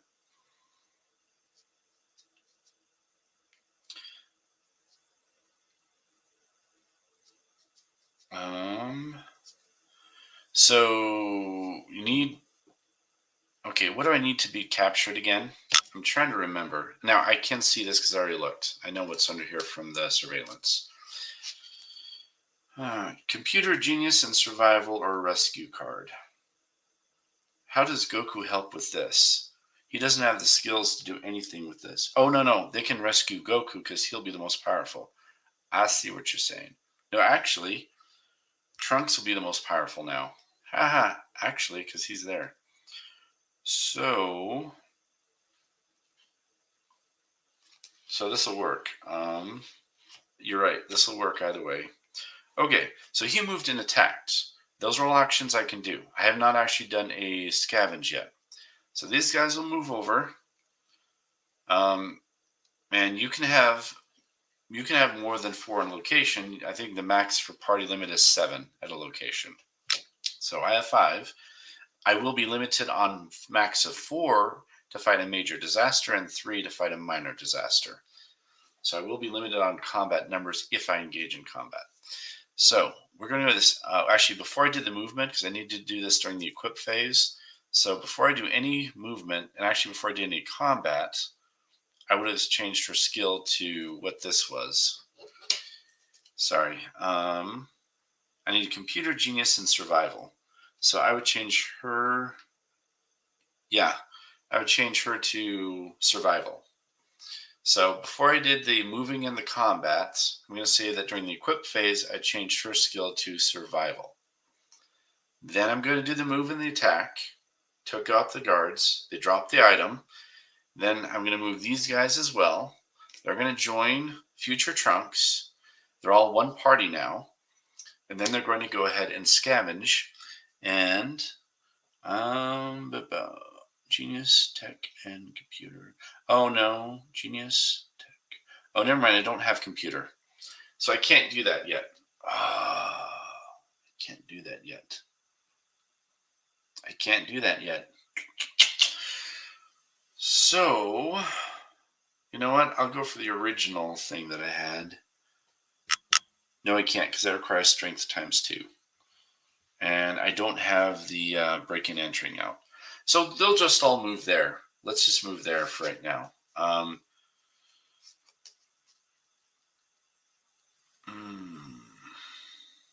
You know what? Okay, we'll just keep going because my whole timing messed up on there. So we'll just leave it. That's where they are. Her skill is survival right now. Okay, so we're going to go ahead and continue the turn, and the turn go to a new one. There's 3 cards here. 4. Okay, so we have a new disaster. We got to resolve it. Let me see what's in my haven, by the way, too, because I forgot I've got cards here. Oh, okay, that's cool. All right, so this is going to move 6. So I'm going to do this. They're going to move, but I'm going to, during the course of the resolving disaster, 1, 2, when it gets there, I'm going to do something. I'm going to play Misdirection, and that is going to control the direction and distance of movement by any character or disaster in motion within its current motion limits. So I'm going to go ahead and stop that there. So it's going to stop there. Washu has Computer. Yes, I know she has Computer, but I need Tech to get through there. And I do not have Tech on anyone else. Oh, so this goes to 1, so I can't go to Super Saiyan mode. And I forgot that I've got 2 turns left with Future Trunks. Washu has Computer. I know that, but I need Tech. And I don't have a Tech to get in there unless I use Karai. Oh, and this is going to be blocked for 3 turns, so I need to put that there. Okay, so let's just, okay, so I'll change her thing to Tech this turn. We'll just go that way. We'll just go for it. We have 5 people. Let's go for it. We have Tech. Let's go for it. So again, Karai's skill during the equip phase, I'm going to say is Tech. I'm not going to play any cards this turn. I need to, of course, do equip before I play. No, nothing I'm going to play. So I'm skipping the equip phase except for naming the Tech skill, and then I'm going to scavenge. And yes, thank you. I know Washu has Computer, so we should be good. Yeah, so we're all going to go for it. So we're going to scavenge. All right, so the first one is captured.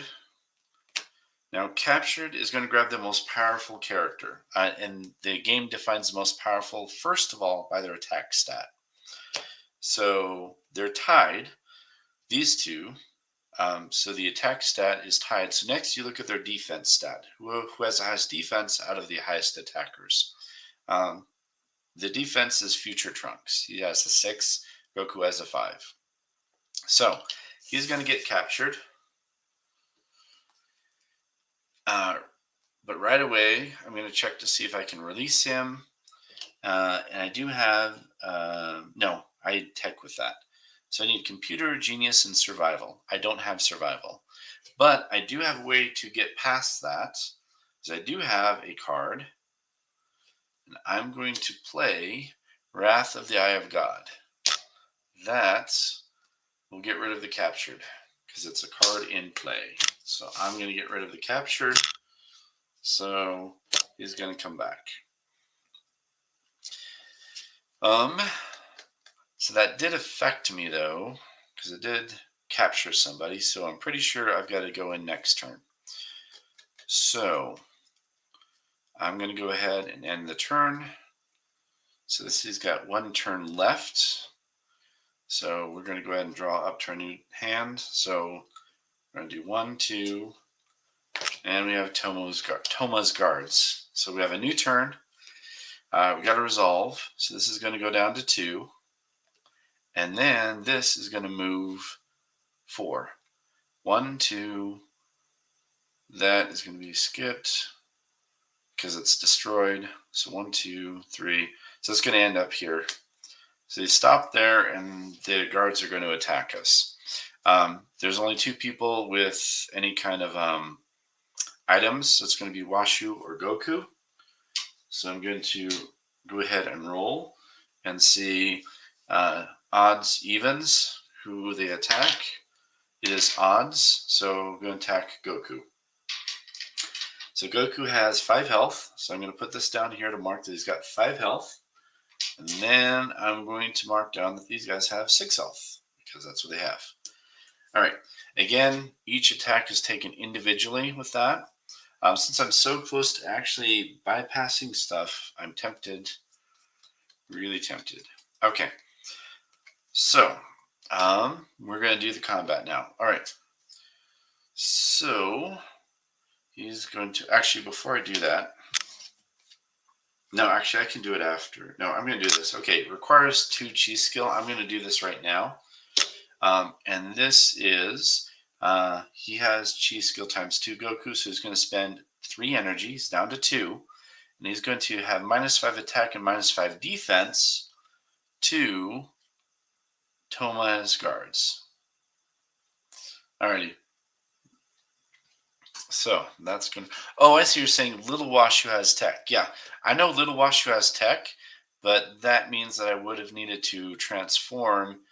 I would need to transform and then move, or move and then transform, but I couldn't do it all in one turn. That's why I wasn't doing that last turn.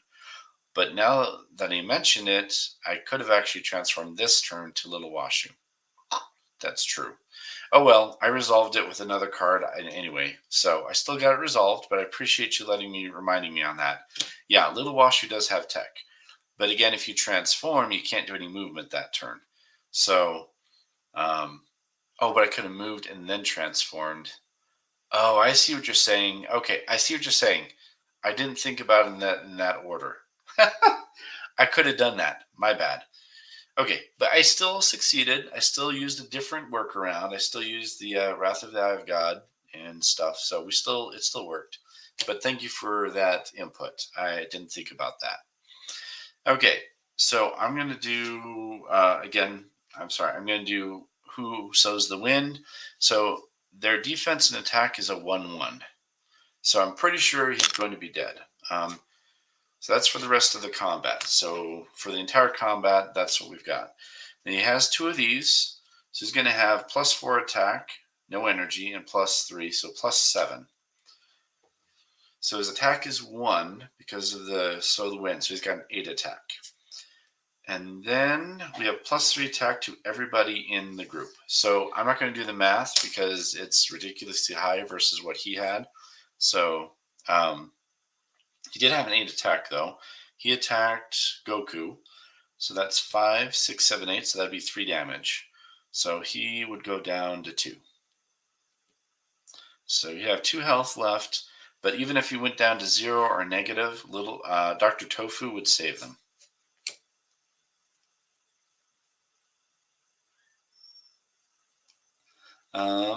Sorry, I said non-comms. What do you mean by non-comms? I'm sorry.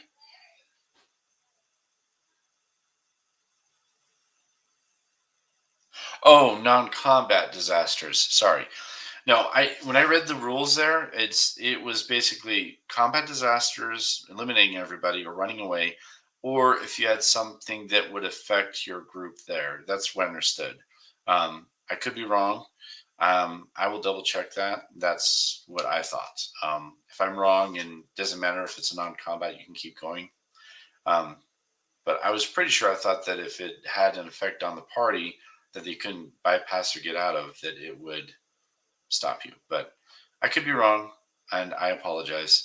So that's why I have other people on the chat here to help me out if I do make any mistakes. So I apologize. Um, so again, I never claim to be an expert in this game, just an avid lover of the game, and I do think I know quite a bit on the game. I mean, I've played a lot of games, I've done a reading, so I know quite a bit, but I'm not perfect. So I understand that. So I appreciate those who can input, who have any insight. So I appreciate that. So I hope no one thinks that I'm coming off as standoffish. I do appreciate all your input. I really appreciate it, guys.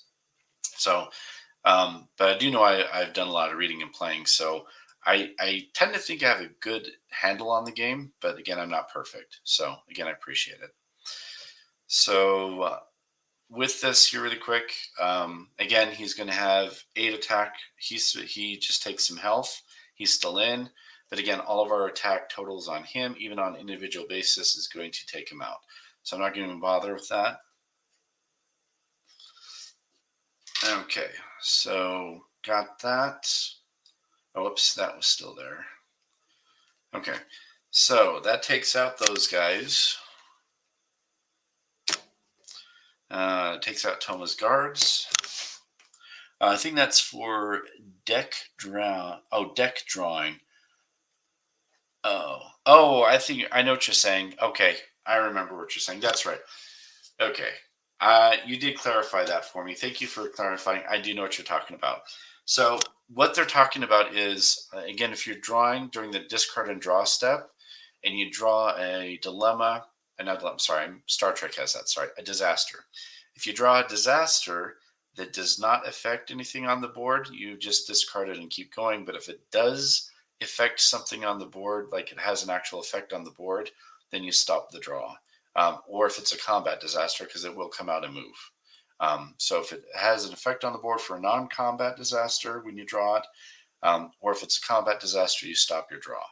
If it's a non-combat disaster and has no effect on the board, you keep drawing. Again, that's during the draw and discard. So I do appreciate the reminder. Thank you for the reminder, Ani-Mayhem. I appreciate that. So we did defeat Toma's guards, so we get to keep going. And then the next part is, forceful impact. Okay, there is, I used all my movement anyway. There's no ands or ifs about it. That is going to move me. Move all characters one location to the right. So that is going to move all of us here. I don't have a way to stop that, neither in my hand or what's stored in the haven. Yeah, I don't have any way to stop that. So has an effect. Moved everyone to the right, so that has its effect, so it's gone. But forceful impact moved us to the right. That is the end of the turn. So, so again, we're getting close. I've got three items out of 4 that I need to win. That is the end of the turn, though. So that means that Trunks goes bye-bye. This goes up to 3, turn 2. That means Trunks gets shuffled back into my draw deck because he disappears from my reality, basically. So I'm going to take that off the board. All right, so he goes there.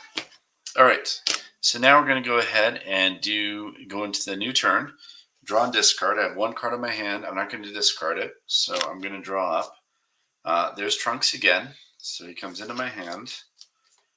1, 2, and Nappa. Nappa comes out. Some Dragon Ball Z action, my friends. All right. So there's Nappa, and then we're going to, I can take that off. Okay. I already moved this to 2. So next turn I could go to Super Saiyan if I wanted. I probably won't need it. This goes down to 1. All right. So we are all here. Oh, whoops. And this is supposed to be, okay. All right. So now we're going to resolve disasters. So that goes to 1. This is going to move. And he has a move of 5. So he's going to make it to where we are. And then I will move this here like that. All right. So we got to fight Nappa. He has a 6 attack, 8 defense, 3 move, and 5 energy. 1, 2, he skips that and lands here because, again, it's a destroyed location. So for movement, you ignore it. Disasters ignore it. So move there. Yeah. Yeah.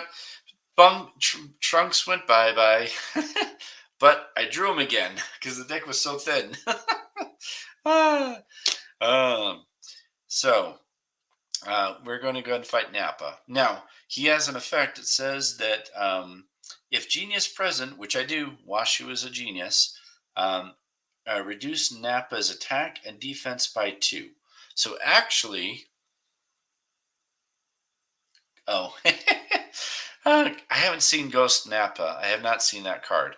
I like this Nappa because he's decent, but he has that little thing in there that I can get past if I want to, or make it easier. So I've not seen Ghost Nappa. So if you want to, if anyone is willing to drop in the chat after this is over, after we close up, when it posts on YouTube tomorrow, to post in the chat some comments or an image of that, I'd love to see it. So I appreciate that. All right, so we're going to fight Nappa. Again, odds or evens. We're going to see who he attacks. Evens, so he's going to go after Washu. And then we're going to go ahead and play this. Okay, so he's going to get leg sweep. So Washu's going to have to defense. Oh, man, and he gets pummel. That would make him nasty. We also get pummel, though, for Washu. So we're doing some major hits here. All right, so his attack is 6 minus 2 is 4. So 4 plus 4 is 8. 9, 10, 11, 12, 13. So he has a 13 attack, and his defense is 6. So I'm going to put a marker here for his health. He's got 8 health, but he's got 6 defense. Washu has a health that is 3. Okay. So, because of Dr. Tofu, though, whatever the health drops to, it doesn't matter. She will stick around for the entire combat unless some other non-damage related effect moves her or removes her. Gotcha. Oh, Dragon Ball Z abridged. Okay, I gotta look at that then. All right. So then, so the attack is 13. That would drop her health to negative because her defense is halved to 2. So she would normally be dead. But again, Tofu is saving her. So I'll just remove this off the board because she would technically be dead if it weren't for Dr. Tofu. And then her attack is 3, 7, plus 1 for each unused point of energy. So that's 7, 8, 9, 10, 11. Sorry, 7, 8, 9, 10, 11, 12. Yeah, so she's a 12 attack. Yep. So she's a 12 attack. His defense is 6. That's 6, 7, 8, 9, 10, 11, 12. So 6 damage from her alone.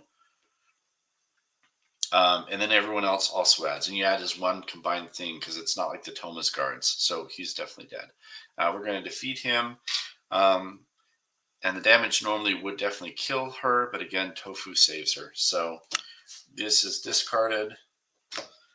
We defeat Nappa. Okay. Okay, so that was Nappa moving over. I drew Nappa, right? That's right. I did draw Nappa. Okay. Now, shoot. Shoot. What do I have? Okay, I've got 2 there. And 1 there. So yeah, I need 1 more item. Oh, yeah, last time I needed this here. That's right. Okay. So what I'm going to do is this. Okay. That was resolving the disaster. So now we can do the equip phase. So I'm going to play Future Trunks. He's back from the past, folks. Future Trunks is back. All right, there's Future Trunks. He shows up at the Westside Hospital again. And then we're going to move over to here. And I'm going to say Tech with Karai. So that way we have Genius, Tech, and Computer. And we're going to move over to here. and we're going to scavenge. And this is the Dragon Ball Z, limit 3 per deck. I mean, Dragon Ball, we're going to give it to Goku since he's all about the Dragon Balls. And that's it.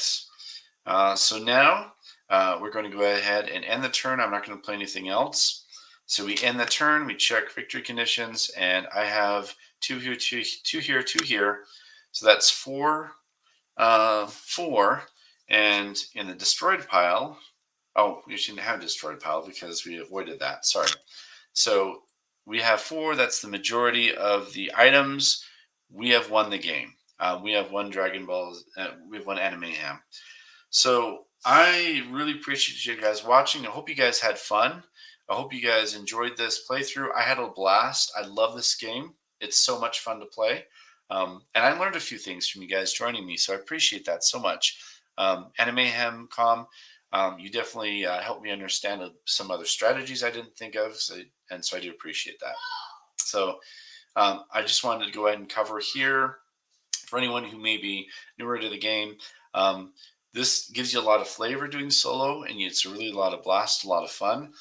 However, there are some really intricate interactions when you have player versus player that you didn't get to see. That's because they can be very intricate interactions and a lot of fun too. Because as I mentioned, charm combat. So charm combat, like I said, technically you can do it involving disasters. But it's just not quite the same interaction as versus character. And so again, in solo, I never use charm combat or with first-time players because it is more complicated. But in charm combat, if you charm a character and successfully do so, and they don't break the charm, then you can make the character do one of 3 things. And this is really awesome. You can make the opposing character. Yes, I know. I'm so happy I won despite the satellite strike scare. That was so scary. Yes, I am so happy. This game is a thrill. It's such a ride and so much fun. But with the charm combat, if you charm an opposing character, you can maybe do one of 3 things. And it's completely your choice and they have to do it. A, you can have them hand over an item to you directly if they have an item. B, you can make them move away in any direction, just make them move away up to their movement speed. Or the third, which is the most devious, I guess you could say, is you can have that character you charm immediately attack a friendly character. So you can have a charmed opposing character attack another one of their opposing characters that are at that location. So there's a lot of really fun interaction with charm combat. It really makes it very fun. So I hope that I get to play this with another player and do another live stream and have you guys see the player versus player interaction. That's really fun. But that's it. I hope you guys enjoyed. Thank you so much for joining me.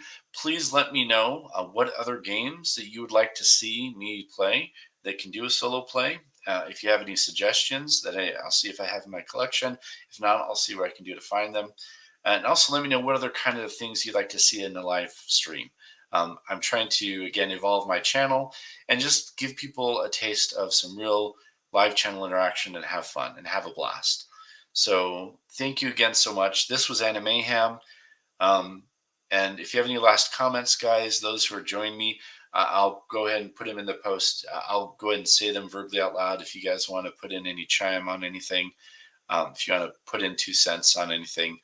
But I really feel that this game does a lot to recreate the feel of almost a role-playing feel. I don't know if you guys in the chat feel the same way, but to me it feels like almost like a role-playing reliving of the anime films or the animated shows or the films.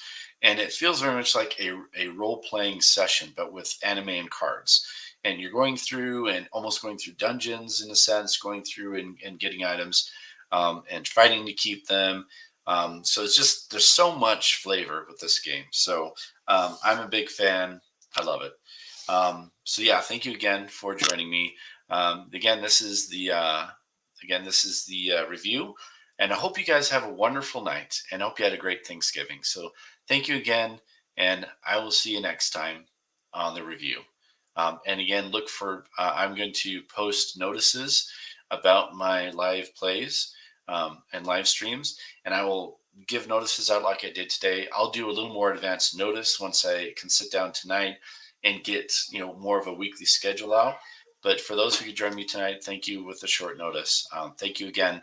You guys are the greatest, and thank you again. Have a great night. I will see you later on the review.